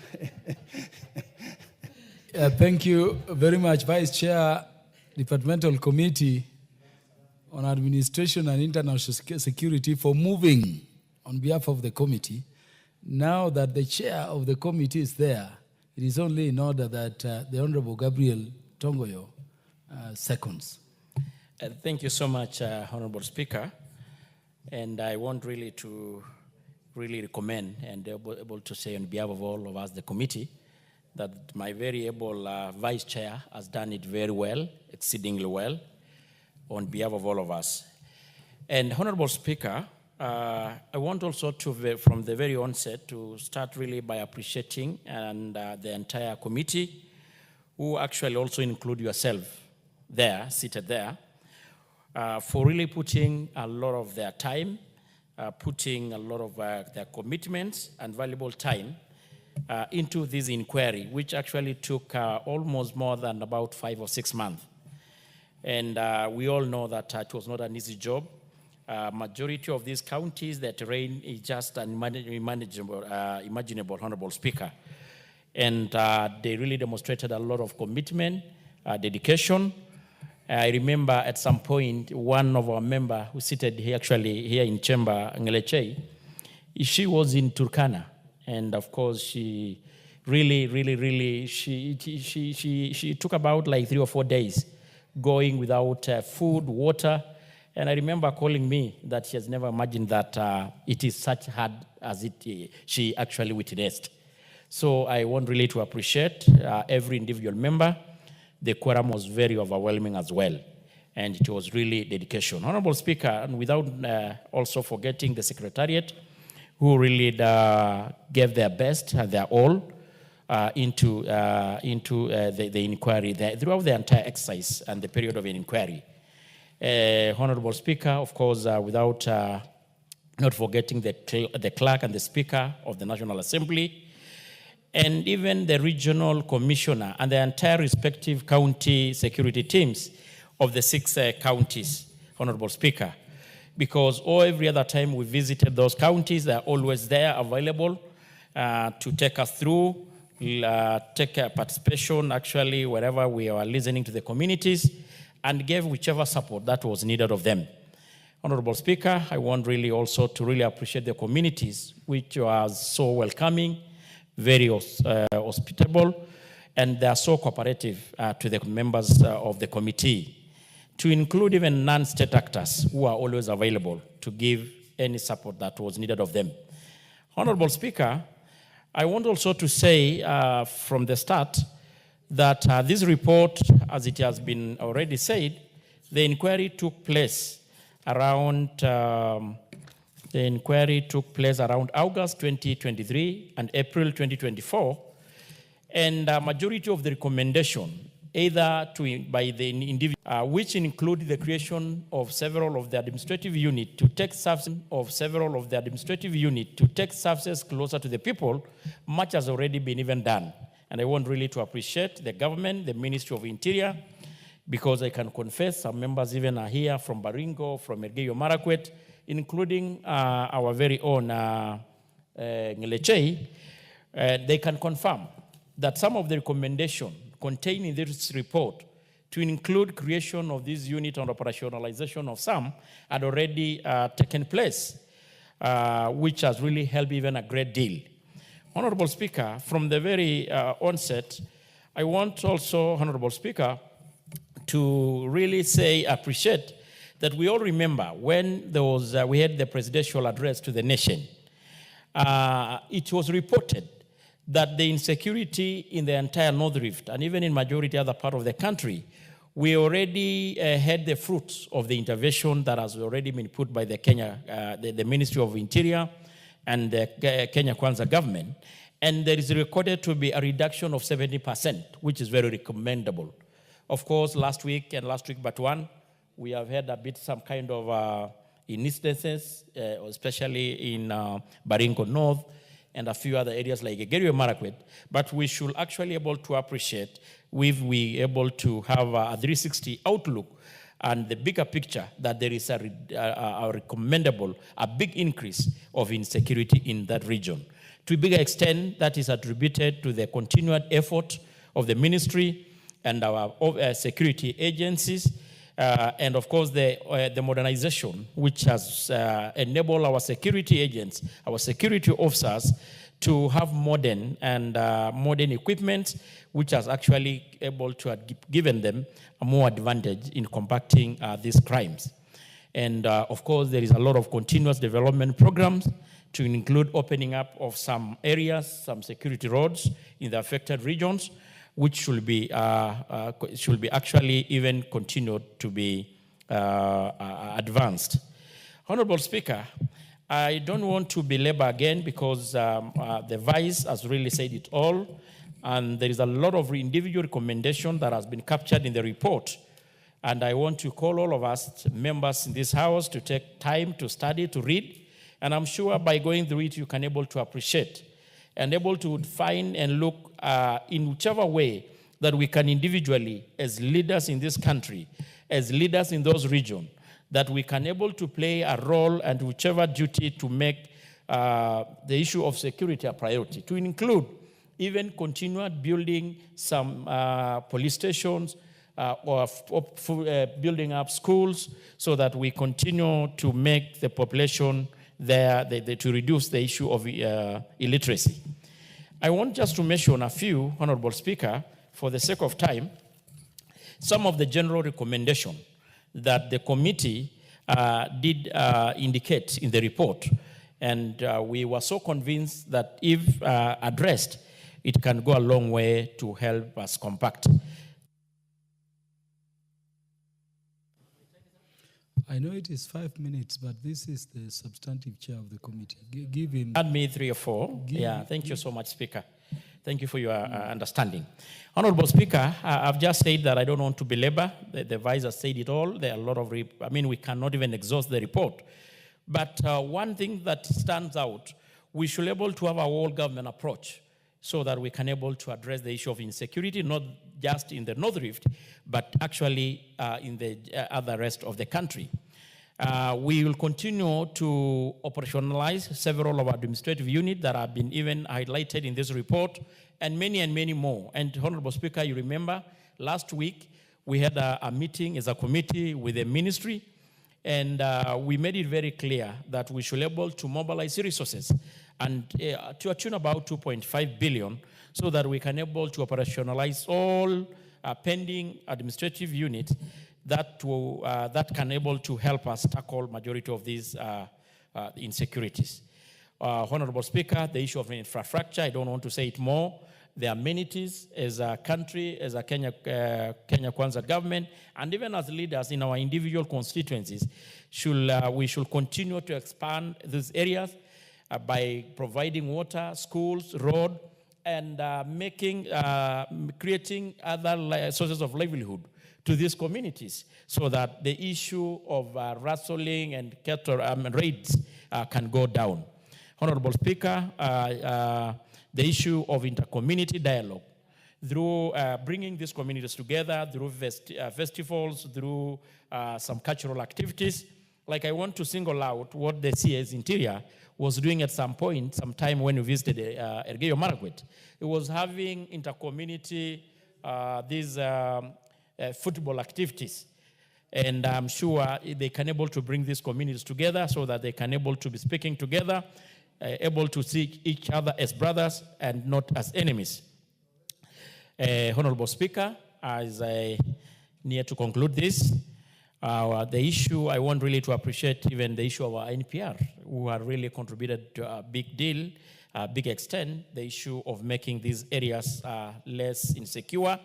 We will continue as a ministry, as a government, to support because we have already seen that it bears fruit. So, Honorable Speaker, I want to support what the Vice has said and support this motion and call the entire House to do the same. Thank you, Honorable Speaker. Kindly end by saying, I therefore second. Sorry, okay, thank you so much. So, I therefore second. Thank you. Honorable members, I now move that this House adopts the report of the Departmental Committee Sorry, and thanks the clerical team. Honorable members, I now propose the question that this House adopts the report of the Departmental Committee on Administration and Internal Security on the inquiry into the state of security in 6 counties of North Rift, being Baringo, Elgeyo Marakwet, Turkana, West Pokot, Samburu, and Laikipia, declared as disturbed, laid on the table of the House on Tuesday, 13th August, 2024. I have a natural bias in the context of this matter towards members of parliament from the mentioned counties of Baringo, Elgeyo Marakwet, Turkana, West Pokot, Samburu, and Laikipia, because from the report I note the committee wants a lasting solution to the disturbed part of the North Rift. Remember also this is the region the President of Kenya originally hails from. We need a solution. So the Honorable Makilap from Baringo. Thank you, Mr. Speaker. Let me start from the onset that I support the committee report, the recommendations by the committee, with of course some value addition on the recommendations that the committee led by my good friend Honorable Tongoyo and Dido Raso and the entire team who visited my constituency and visited Baringo. I appreciate they met with real issues on the ground and they have reported it correctly. I've been with them on the ground and I've also been with them here in Parliament when I presented the issues before their committee. Secondly, Chairman, let's start from a positive aspect. Chairman, these seekers of banditry, criminals ravaging the entire North Rift started way back. I call it seekers because it moves to a state where you think it has ended. And then reoccurs. I give you a case study, Mr. Speaker, and this time, give me time. Mr. Speaker, look, from late May to just some few weeks ago, March, there was some lull, there was some peace, especially between my constituency and our neighbors, Tiati. Immediately, the rains started. Immediately, the pastoralists came forcefully to graze in an area that they raided. And within no time, rains fall. They have started raiding continuously. During the morning, during the day, it is like breakfast, lunch, supper. And as far as 2 weeks ago, we buried on Monday one person who was killed in his home. As I speak on this microphone in Parliament, an NBR was shot in Ngaratuko area and is recuperating in Kabarnet. I'm even very sure, because I don't have my phone, that there could be something happening even today. Even today as I speak here, a continuous raid. Mr. Speaker, I want to appreciate the government during that period of peace. What did we do? So that you know who is normal and who is not normal, who is abnormal. During this period, we were able to open all the schools in Baringo North that were closed. During that period, we were able to bring back people who had fled the area. Within that time, we were able to do restocking, trying to see how to help the people that lost their lives. So, Speaker, do you know, we had lost within a period of 6 months 32 people. And what we did in the restocking is perhaps that family that lost a human being, we could keep 3 cows just to bring life back. And those who lost property and injured, 1 cow. Those who lost everything, we kept them 4 goats. Trying to bring back lives of the people and reopening schools. We even did fencing of schools that reopened. We even provided mattresses for those children who came back. We tried to do water projects to bring back life during that period when we had peace. And we reported this to the president that now, with this period of time, the guns are silent. What happened immediately, Mr. Speaker? Now we've been brought back to the situation where we were. Mr. Speaker, I want to put it very right, and please give me time, because this is the real truth that I want to tell you. Mr. Speaker, I want to report to you that the so-called Operation Linda Walivu, let me tell you, there is no operation that has been done in the North Rift, the truth be said. What has been happening, Mr. Speaker, is when bandits hit the area, security pursue them for only one day and they come back. As we speak here, we lost 75 coats the other day. They have not been recovered. We lost, they attempted to steal 250 cows, but they were able to run away with 11. So Speaker, what is an operation? What is an operation? Mr. Speaker, can I be protected? Because the Honorable Dido Raso, what is out of order? Honorable Speaker, I'm standing on standing order relating to misinformation. Honorable colleague should not misinform the House. He can only say that the operation is not as effective as it is.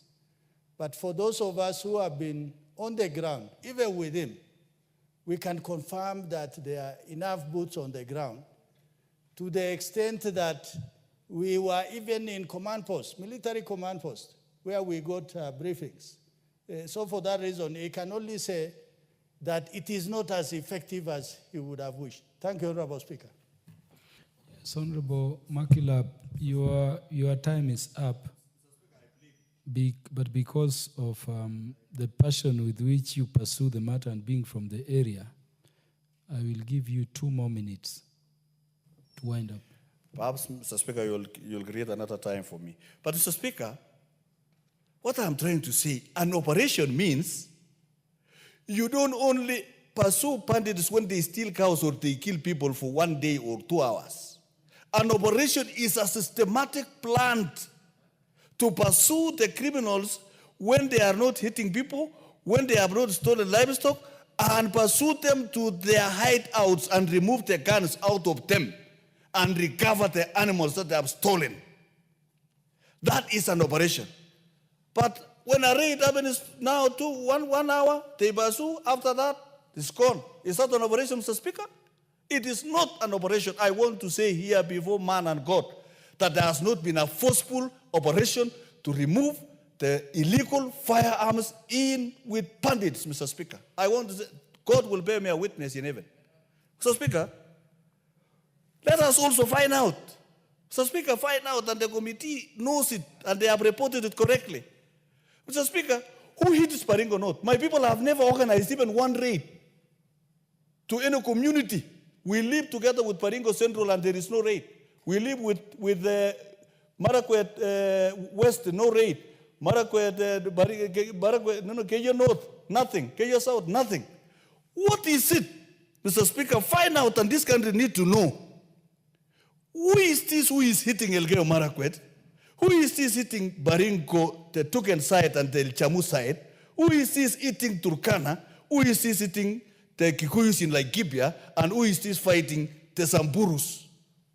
Mr. Speaker, until that is answered by the President, the Minister, and each one of us, that is when we shall deal with the matter to the end. Mr. Speaker, we know they are not everybody in that community, but they are criminals. The Honorable Gabriel Tongoyo.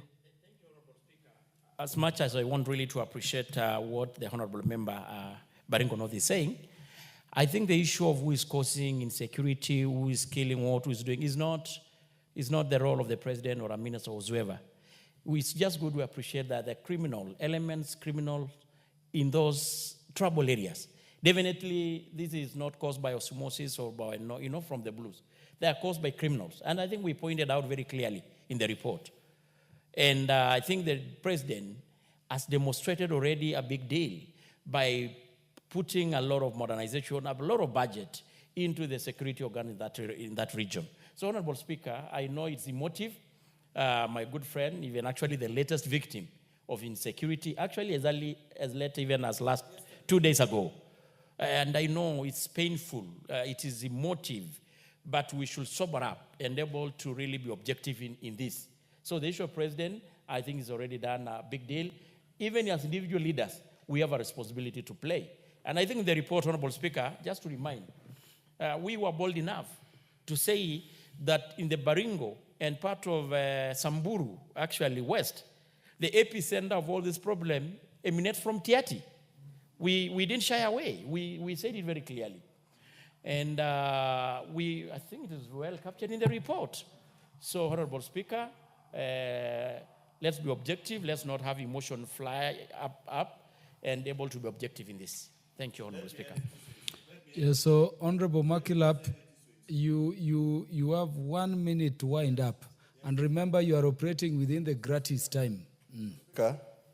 I have said the president for the last, since he took over, has helped my people.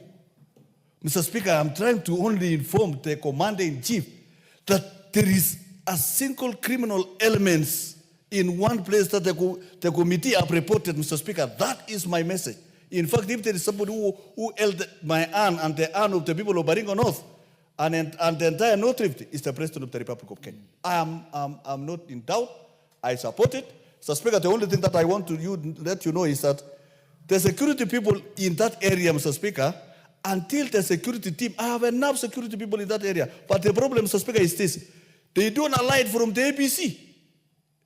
Bandits are not on the road.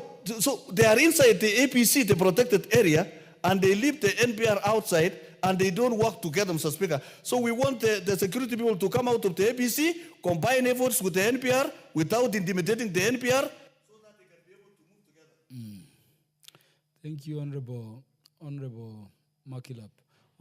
Honorable members, the contribution on this motion is for 5 minutes.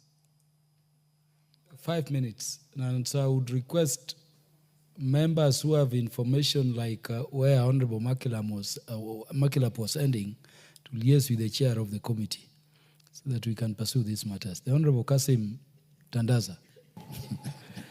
Asante Mheshimiwa Spika. Mheshimiwa Spika, kama miaka 20 iliyopita nilimefanya kazi sehemu za Pokot na Turkana kama mhandisi sehemu zile. Na ni jambo la kuhuzunisha kwamba zile ni sehemu ambazo unaweza kutembea ukasafiri zaidi ya kilomita 20 bila kuona shule. Na kwa nini nazungumzia shule? Sote hapa kama viongozi tutakubaliana kwamba ikiwa kuna kitu ambacho kinaweza kusawazisha maisha ya binadamu ni elimu. Na nakumbuka iko kwa takwimu kwamba hata wakati tukipata uhuru, jambo ambalo lilitiliwa mkazo ilikuwa ni kuondoa ujinga. Na ujinga ulikuwa hautaondolewa kwa bakora, kwa fimbo ama kwa bunduki. Ulikuwa ujinga utaondolewa kupitia elimu. Kwa hivyo katika ripoti hii ambayo imetolewa na hii kamati nikiiunga mkono. Kwa upande wangu mimi, kitengo ama sehemu ambayo haijasisitizwa na ili hali ndio ambayo ingeweza kutoa suluhu kwa yale matatizo ni kusisitiza elimu. Ni jambo la kutamausha kama tulivyoona kwa ripoti katika karne hii, tukiambiwa kuna familia zaidi ya maelfu ambao wameweza kufurushwa katika makazi yao. Hii inamaanisha moja kwa moja kwamba vijana wao, watoto wao wa kiume na wa kike hawako katika mashule. Ikiwa ni hivyo basi, hata ikiwa serikali itapeleka askari kule, hata ikiwa askari itapeleka jeshi kule, lakini vijana wale ambao wanahitajika wao wamepata elimu na hatimaye kupata kazi mbadala, jambo hili halitaweza kuisha. Mimi sikubaliani na kwamba boots ama askari wanaweza kusuluhisha jambo hili. ni sisi kama bunge tuweze kuangalia sehemu hizi kwa upande wa kipekee, tuweze kuwapatia fedha, ijapokuwa serikali zilizotangulia haziweza kufanya hivyo, lakini tuweze kuwapatia fedha waweze na wao kupata elimu bora, waweze kuwa na shule ambazo ni za mabweni, kwa sababu nikifanya kazi kule niliona kwamba hata ukijenga shule hizi za kawaida hazipati watoto, kwa sababu wengi watakuwa wanaenda malishoni na kuchunga na kutafuta nyasi na kutafuta maji. Kwa hivyo hii ni sehemu ambayo kama bunge ambao tuna uwezo wa kupeana pesa. Tuwe na kitu kwa kimombo tunaita affirmative action kwa upande wa elimu, tuweze kuwapatia fedha zaidi. Na ikija kwa upande wa kilimo, hasa Wizara ya Maji, wakati nikiishi kule, kama ripoti ilivyosema, matatizo mengi yanatokea kwa sababu ya malisho akitafuta maji na nyasi. Mbona tusiweze kama bunge tuweze kutenga fedha maalum kupitia Wizara ya Maji kuona kwamba yale kama ni mabwawa, kama ni visima, vinaweza kupatiwa kipaumbele kuweza kutatua suluhisho hili, badala ya kuwa kama tunavyoona katika bajeti wale walioko katika kamati zinazohusika wanapeleka miradi ya maji katika maeneo yao bunge ambapo hakuna mahitaji kama sehemu hizi ambazo zimetajwa. Mheshimiwa Spika, kwa hizi dakika ulizonipatia, inafika wakati jambo hili silo la kamati, lakini tujue uhalifu katika sehemu moja ya nchi ni uhalifu katika nchi nzima. Na wale viongozi wa kisiasa kama ilivyozungumzwa hapa, ni aibu kubwa kwamba wao, watoto wao na jamii zao zinaishi Nairobi, wanasoma shule nzuri nzuri, lakini katika roho zao wanaona ni vyema watumie watoto wa maskini ambao hawana elimu kupigana, kuuana na ati kuweza kuwanyang'anya ng'ombe. Hili ni jambo la aibu, na ningeomba wao katika hekima zao waone kwamba hawawatendei haki jamii yao, na kama basi wanaona ni haki wangeweza kupeleka watoto wao wafanye mambo kama hayo. Mheshimiwa Spika, nashukuru kwa muda ulioweza kunipatia na kuchangia hoja hii ambayo inaniuma kwa moyo, hasa nikikumbuka nimeweza kufanya kazi katika sehemu hizi na kuona macho vile watu wanaoana kinyama bila sababu ya maana. Asante Mheshimiwa Spika. Thank you, Honorable Tandaza. The Honorable Dr. Phyllis Bato, the MP for Moiben. Thank you, Mr. Speaker, for giving me the opportunity to also give my contribution, even though I don't come from the region where security is a problem, but all the same, I live in the neighboring county, so I can also give my input. Mr. Speaker, Chapter 14 of our Constitution stipulates very clearly about national security and the security of the people of Kenya. From the report of the committee, Mr. Speaker, there are indications that since 2023, the government has been putting a lot of effort to try and improve the security situation in those counties. However, the issue of this banditry is still a challenge. And Mr. Speaker, sometimes I wonder why we continuously have security issues, yet the same people who are fighting are still our voters. They will vote for a member of county assembly, they'll vote for a member of National Assembly, they'll vote for a senator, women rep, etc. What happens? What is it that makes these people fight continuously, yet they still come together, elect leaders, and peace is still a problem? Mr. Speaker, at the beginning of this year, we went to Marakwet East. We had gone to visit the constituency of Honorable Kangoko Bowen. And Mr. Speaker, you visit those regions and you still wonder whether you are still in Kenya because of the marginalization, because of services which are not, issues of water, road network is a problem, the schools are still underdeveloped. So such scenarios make people feel disadvantaged, and possibly that is why they start fighting each other, Because, I would really thank those leaders from those regions who they have really tried. Some have tried putting up schools. We visited a medical training college in Marakwet East worth 100 million. And we looked at the situation and said that member of parliament really tried, because putting an institution of that magnitude in that area at least will make the people feel they are still in Kenya and that the government cares.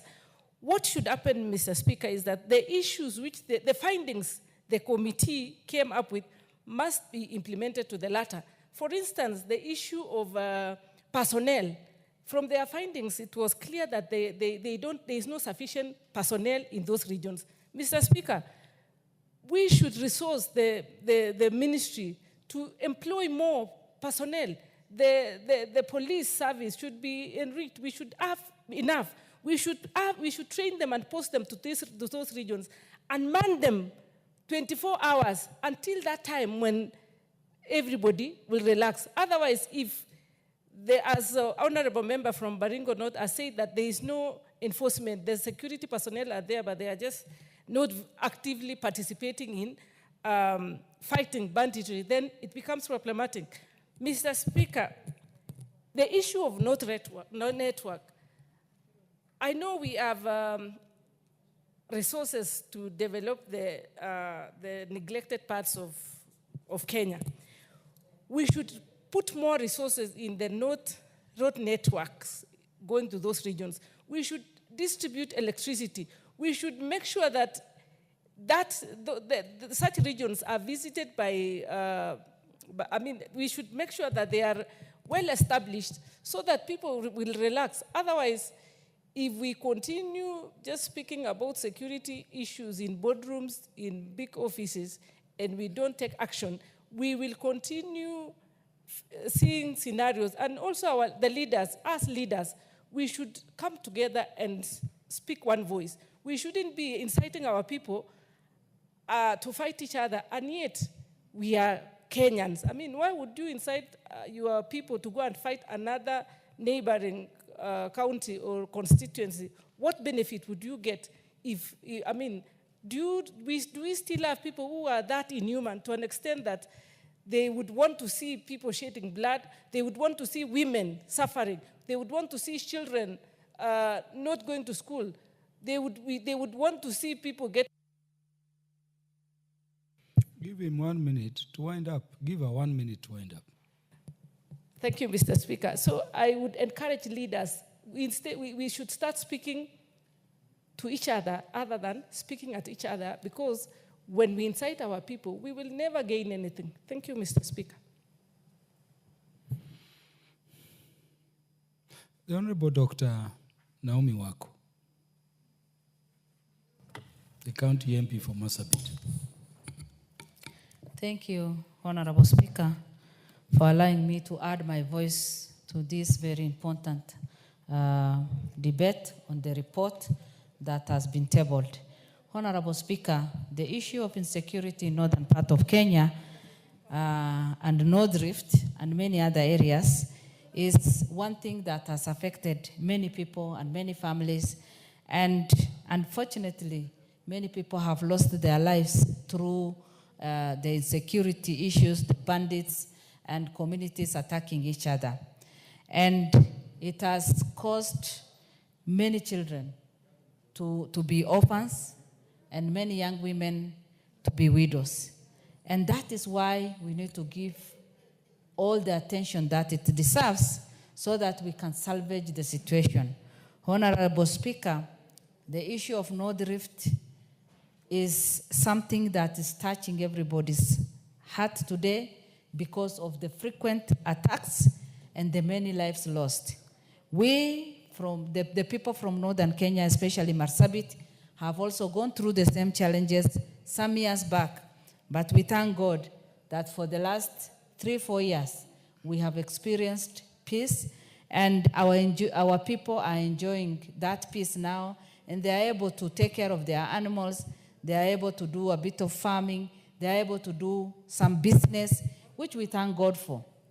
But once in a while, you could see that there are people who come and attack others, try to run away with their animals, try to kill people, which is unfortunate. And I urge the security team to put serious measures in place so that even before the attacks happen, they can put the strategies in place so that we can protect the lives of every citizen, and especially the people in northern and northern Kenya, so that they can be able to enjoy the work hard. Honorable Speaker, a lot has happened. Many people have complained, others blaming the leaders, saying different things. But I think the best thing that the government can do today is to invest so that we can develop those parts of the country. We used to say that, even for those of us from Marsabit, we used to say that we are not in Kenya, we are in Kenya B, simply because the area is underdeveloped, simply because the people have been marginalized. And when you come to Kenya, you see that the country has grown, but where you come from, you wonder where that is still part of this country.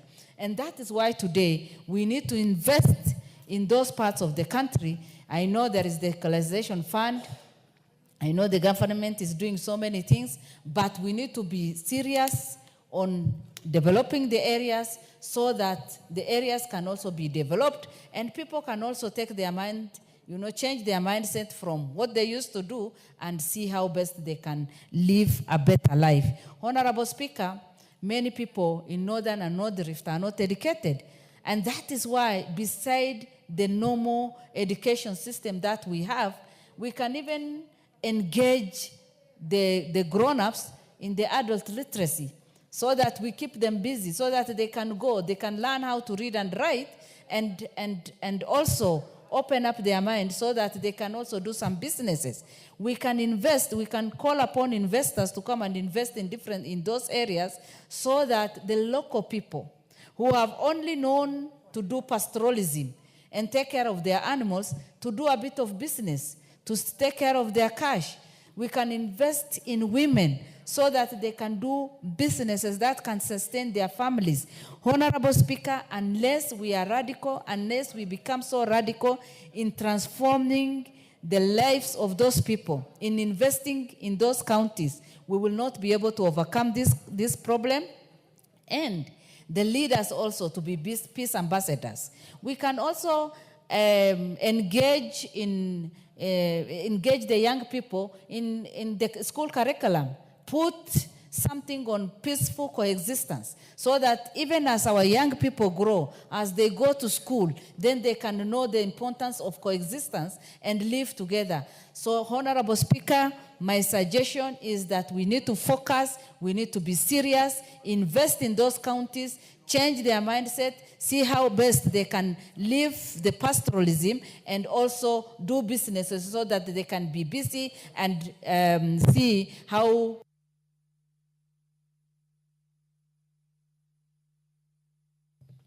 Honorable Naomi Wako, you are looking at me like I'm the one who stopped the clock. You needed a minute to conclude? Okay, just a minute.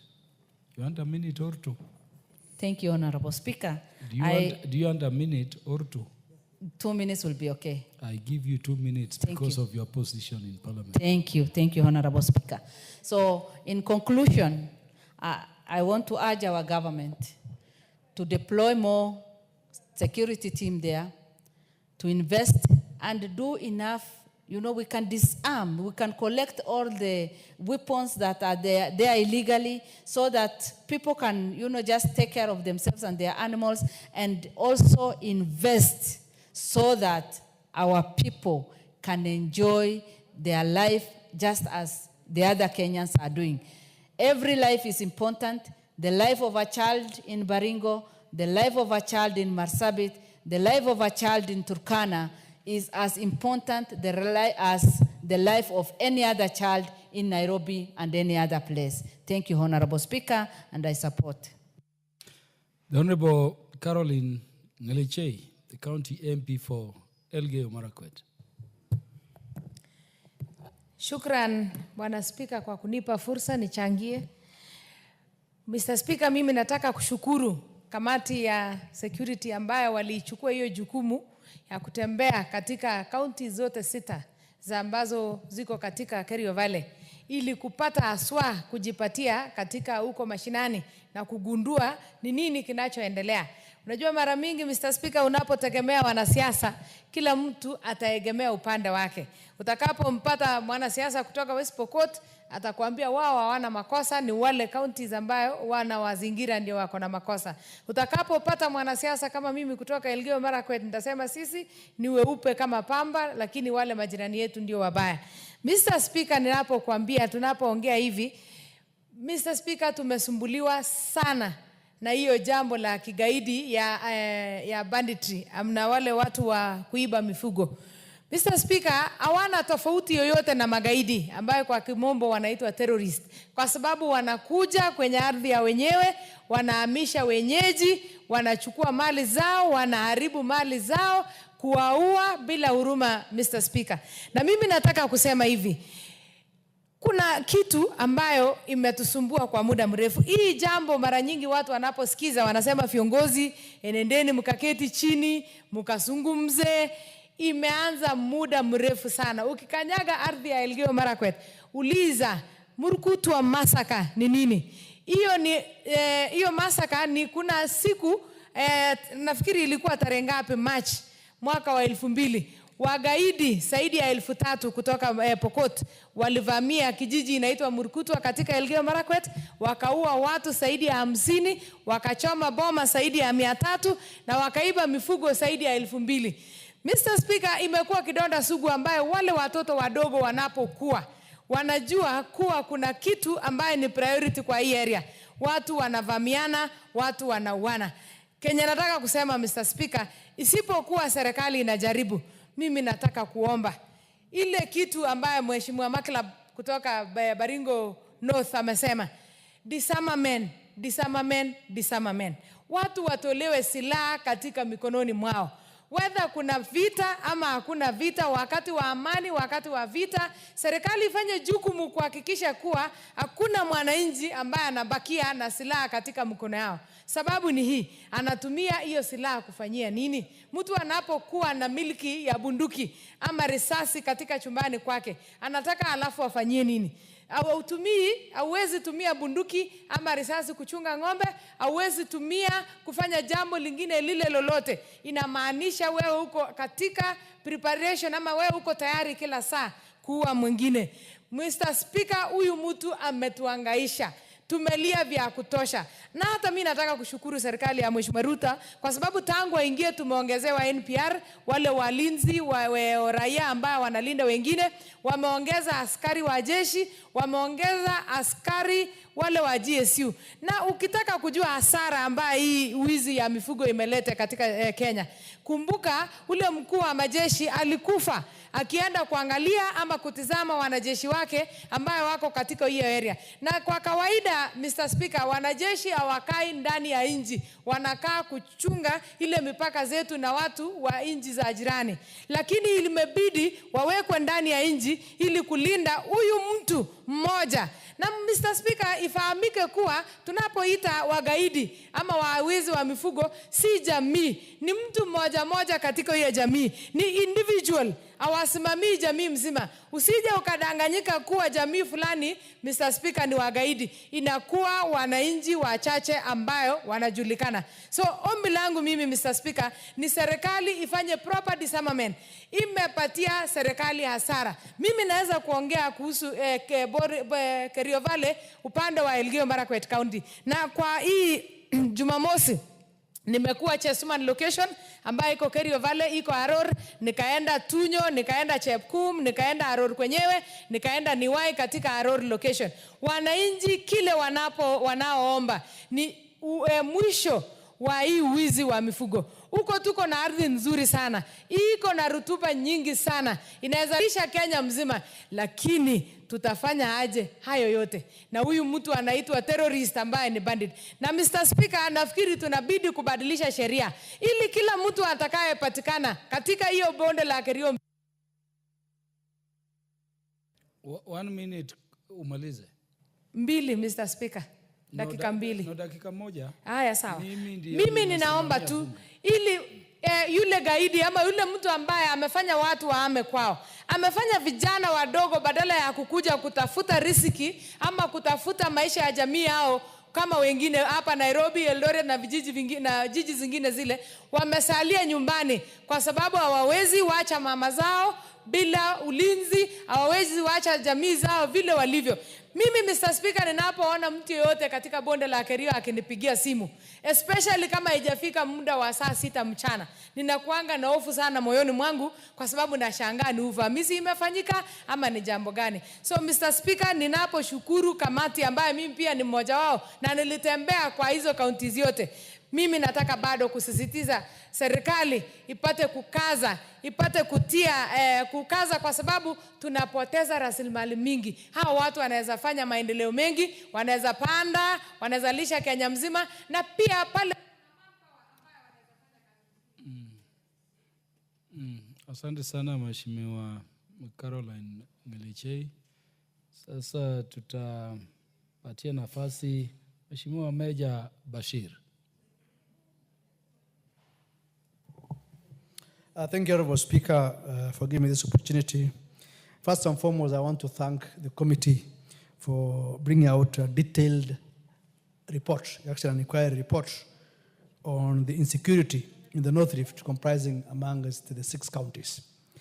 Honorable Speaker, when you look at these counties, they have a common denominator.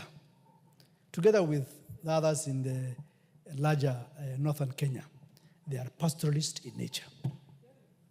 And therefore, issue of security or insecurity is unique in these areas.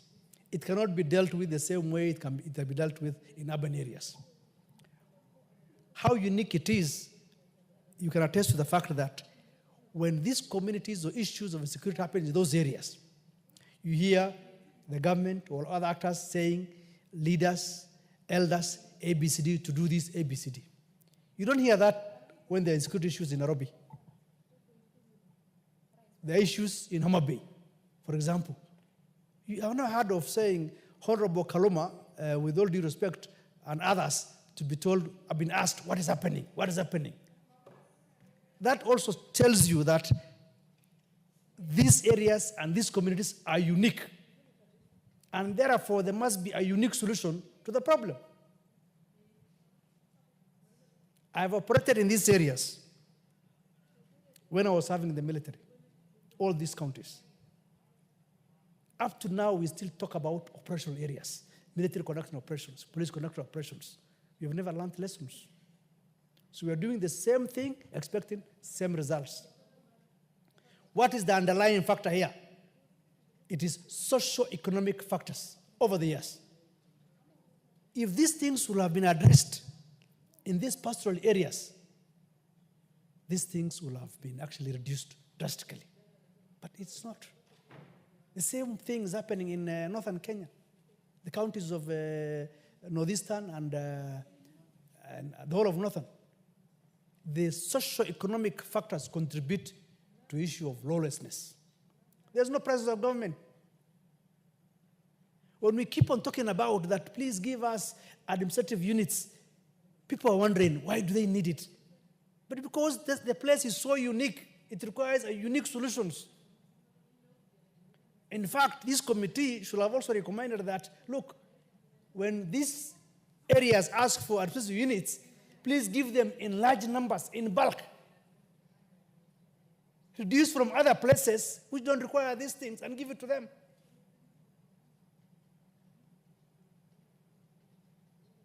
When I read this report, it is said Baringo is the worst hit. Why will it be the worst hit? Yet we had 24 years of presidency also in that place. It is because those parts that are so much hit are pastoralists in nature. It's not the entire Baringo that is badly hit. Baringo is in 2 different areas. The pastoralist areas and the normal areas. The normal areas are very much safe and secure. But the Baringo of the pastoralist is so much insecure. Why? Socio-economic factors. No roads, no schools, no water, no nothing.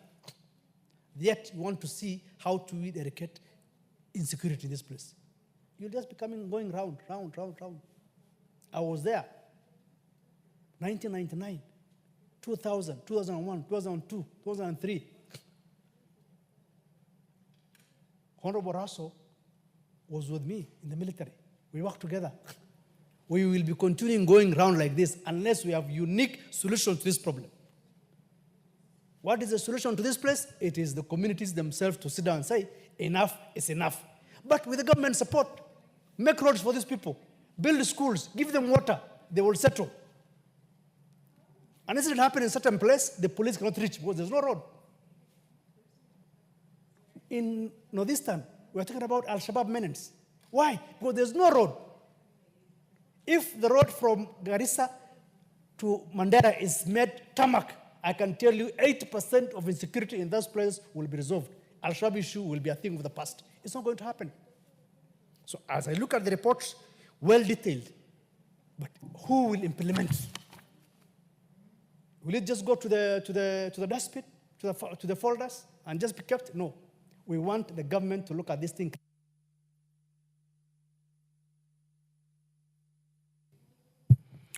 Honorable Beja Bashir, 2 minutes, because you are providing solutions. Yes. This is a detailed report that the committee has made. I have looked at it. It contains substance. It needs to be implemented. If it's implemented, this at least will help the people of North Rift. But I still want to insist on the issue of development, that is the socio-economic factors in these places. Mr. Speaker, let us speak in one voice and say, develop these areas just like the rest of Kenya. There will be no insecurity. That's the point. We are using billions in places which are already developed. You are looking where to build roads. We have vast lands where to build the roads. In other places, you are trying to say, which corner do we go through so that we can build these roads? It's not there in northern Kenya. And yet, every year, we are spending billions of shillings for operations. How much money we use for the security is billions. Those billions can be used to provide roads. So I think this is a good report.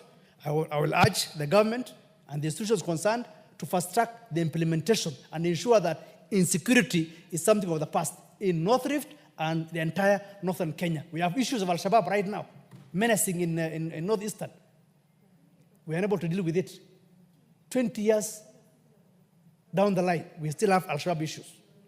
Why? Because we want to deal with Al-Shabaab as if it is a huge force where you want to go and attack. They have camps. No, they operate individually, 2, 3, 4, and yet you have kifaros, tanks. You want to go and roam in those areas. It's not going to work.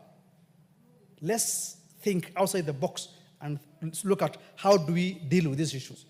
Provide development in these areas, social issues, all those are factors. It will scale down. I support the report. Thank you. The Honorable Lote. Thank you, Mr. Speaker.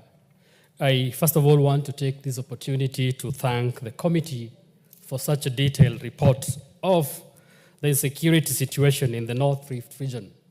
Having come from the North Rift region and a member of parliament from Kachiliba constituency, I will wish to support the report, but with the following comment, Mr. Speaker. First, Mr. Speaker, it pains me and pains me more, Mr. Speaker, when I actually sit here and realize that as members debate, they're trying to point a finger to a community. And I want to appreciate what the women rep for Elgeyo Marakwet has said. It is not a community. It is individuals within the community. Mr. Speaker, if it was, like I heard one member saying here, that let us investigate the community that is eating every other person. If it was so, Mr. Speaker, on Sunday, in Kachiliba constituency, 2 people that were riding a motorcycle going to Loya, one of them is in the mortuary right now as we speak. He was shot by bandits from the Turkana community. If it was only the Pokot community that are hitting people, we will not be talking about a person that is in mortuary now. Tomorrow morning, Wednesday, the 2nd of April, we are going to bury a chief by the name Sebei of Loruk, of Tiati East. This person, he was a chief, and he was killed by the NPR, supported by the armored police vehicle. He was actually chased by an armored NPC, an armored police vehicle, with KPR inside from Baringo, the other side of Baringo, because when I say Baringo, it's in two, and he was killed. He is buried tomorrow. So, Mr. Speaker, the reason why I'm saying this is... Honorable Lote, yes. Honorable Lote, you're saying an armored personnel carrier... Yes. ...belonging to government... Yes. ...carried people working for government... Yes. ...to kill a chief... Yes. ...an administrator... ...who is going to be buried tomorrow. Serious. And it was done when the head of public service, Bwana Koskei Felix, was in Tiati. Honorable Ngeleche? So, Mr. Speaker. Mr. Speaker, Mr. Speaker, the Honorable Lote is an MP for Kachilipa, which does not border Baringo in any way. And Mr. Speaker, I want to challenge Mr. Lote to confirm if indeed what he's saying is true or is misleading. It might be emotional, but it's not good to drag in or to tag in the government agencies into the shenanigans. Thank you. The Honorable, that is Honorable Cecilia Muge.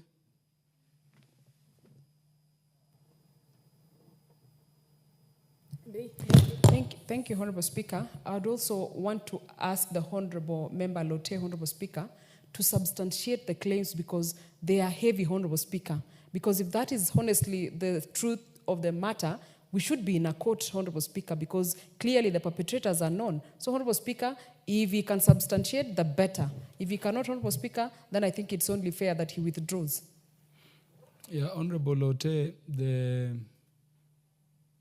statement you have made, more so concerning the involvement of police or national government officials in the killing of a chief who is serving in the national government administration, is very serious. The request is that you substantiate.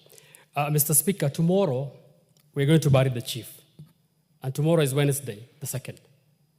Mr. Speaker, I will not say this if I did not confirm. He was killed by NPR, National Police Reservists. We are not dealing with the fact of that public servant's unfortunate death. We are dealing with the fact you are talking about relating to who, in your view, killed him and the use of the anti-personnel carrier. Can you substantiate that link? Mr. Speaker, you give me time to substantiate it, but I'll say this without a doubt that the information that I have, the information... Honorable Lote, you want to substantiate that limb so that I give you the time to do so, or you want to withdraw it? Mr. Speaker, the information... If you insist, you can substantiate the claim that anti-personnel carrier that are among the equipment the government has deployed to the north to help with the security situation have been used by officers, you said NPR? Yes, Mr. Speaker. And that those together have killed another officer of government. We can give you time, but if you are not very sure, Mr. Speaker, you can withdraw that part so that we continue with the debate. Okay, let me... And I'm telling you this to confirm that the standing orders require you to substantiate and gives you up to the following day to do so. Sure, Mr. Speaker. If I'm given to the following day, I will be able to substantiate. But what I will, at this point, Mr. Speaker, is to confirm that there is a chief by the name Sebei of Loruk, who is dead now, is going to be buried tomorrow, and that the chief was killed by NPR. As to the use of the armored police vehicles, give me time tomorrow, Mr. Speaker, I will substantiate, and it's going to be positive. Mr. Speaker, that aside, I wish to say the following, Mr. Speaker, in regards to the report. The report is good, Mr. Speaker, and it's going to give us solutions. Yeah, so, Honorable Lote, you've requested for time to substantiate that limb. I hope you get clearly what requires substantiation within the meaning of the standing order here. They claim that the anti-personnel carrier belonging to government, being part of the equipment of government, has been used by an NPR, also deployed by government because they are paid by government, and these two were used together to kill the chief. If you believe you can substantiate confirming the details of the officers involved in the killing of the chief and the details of the NPR under the standing orders, I will be giving you the opportunity to substantiate tomorrow during the afternoon sitting. Do you want to go that way or you want to withdraw that part and continue? Okay, Mr. Speaker, on the basis that tomorrow I'm traveling out, I will withdraw. But let it be that no, I have said it. If you withdraw, yes, just withdraw without reservations and conditions. Honorable Speaker. You withdraw that part so that you can continue with the other contribution. So that I can continue with that contribution. You're granted. Thank you. Mr. Speaker, that notwithstanding, thank you. Let me also direct that part of the statement be expunged from the answered so that it does not incite emotions in terms of triggering government using its resources to fight government officers. Honorable Lote, you can continue. Mr. Speaker, on the 24th. Why have you switched off the mic of Honorable Lote? No, we engaged yes, time. we are engaging. Please don't switch me off. Mr. Speaker, on the 24th of February 2025, the military personnel in my constituency went and looted. That I can confirm. I've got messages here. I've got photographs and I shared it with the army commander. Mr. Speaker, that I can confirm. So basically, Mr. Speaker, what I'm trying to say is, this report is good because it's going to help us in terms of addressing the issues that have actually made the northern region of this country become insecure. Mr. Speaker. The Honorable Dido Raso, what is out of order? Honorable Speaker, with due respect to Honorable Lote, he makes very sweeping and very dangerous statement from the floor of this House to say that the military looted in his constituency. Then it simply means that there's law and order problem in this country that is being exacerbated by law enforcement agencies. I think we cannot go on that tangent. If he has reported, the idea of social media, I think it cannot be an issue to be used as substantiated issue from the floor of this House. So for that reason, Mr. Speaker, I want you to guide Honorable Member. Let him stick to what is before him in the House. Thank you, Honorable Speaker. Yeah, Honorable Lote, did I hear you claim that you can substantiate? I got photographs. I shared it with the army commander about the same. I've got the names of the people and I've got the time that this happened. But Mr. Speaker, on the basis that I'm asked to bring the officers here and their names, I will withdraw. It remains. I will withdraw. Do I hear you to also withdraw that part of your statement? Withdraw. Yeah, you can conclude then. Okay, thank you. Now you can give me my time, Mr. Speaker. One of the things that the report has indicated very clearly is that there's got an issue of the boundaries within this region. Nobody has talked about it. And this committee has recommended that we use the boundary review of 1992. Mr. Speaker, as we speak today, there are a lot of inter-boundary issues that have brought conflict. I remember in the year 2016, the county government of West Pokot went into a court battle with the county government of Turkana based on a boundary issue. Mr. Speaker, as we speak today, I brought it here, a question to the minister. And the question to the minister was all about why will we have a village that was constituted and created in 1997 reporting to Turkana County, and yet it is geographically in West Pokot County. Mr. Speaker, I think if we can be able to handle the issues of boundaries, as it is recommended by this report, Mr. Speaker, we can go far. The village of Lorogon, according to the minister's report, is in West Pokot up to the year 1997. So let's go back to 1992 and operate on the issues of boundary. The other thing, Mr. Speaker, is the issue of a systematic exclusion of these people. Mr. Speaker, as we speak today, in my constituency, we talk about schools that the president said need to be reopened. A school called Lanyangalem in my constituency, Mr. Speaker, up to now has not been opened. We do not have boarding schools. We don't have roads. We have Takwel Dam, for example.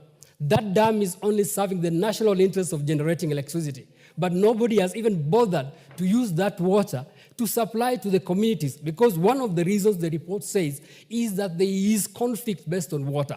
Why can't the government say, let us just work on this thing and not give these people lip service? We are getting a lot of lip service, Mr. Speaker. In my constituency,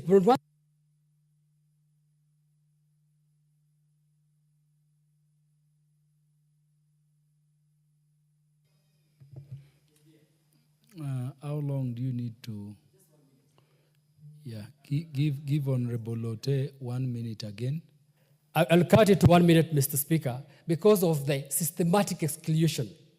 If we say that we need to have these children go to school, and I think one member here said very clearly how the schools can be able to help in terms of addressing issues of insecurity.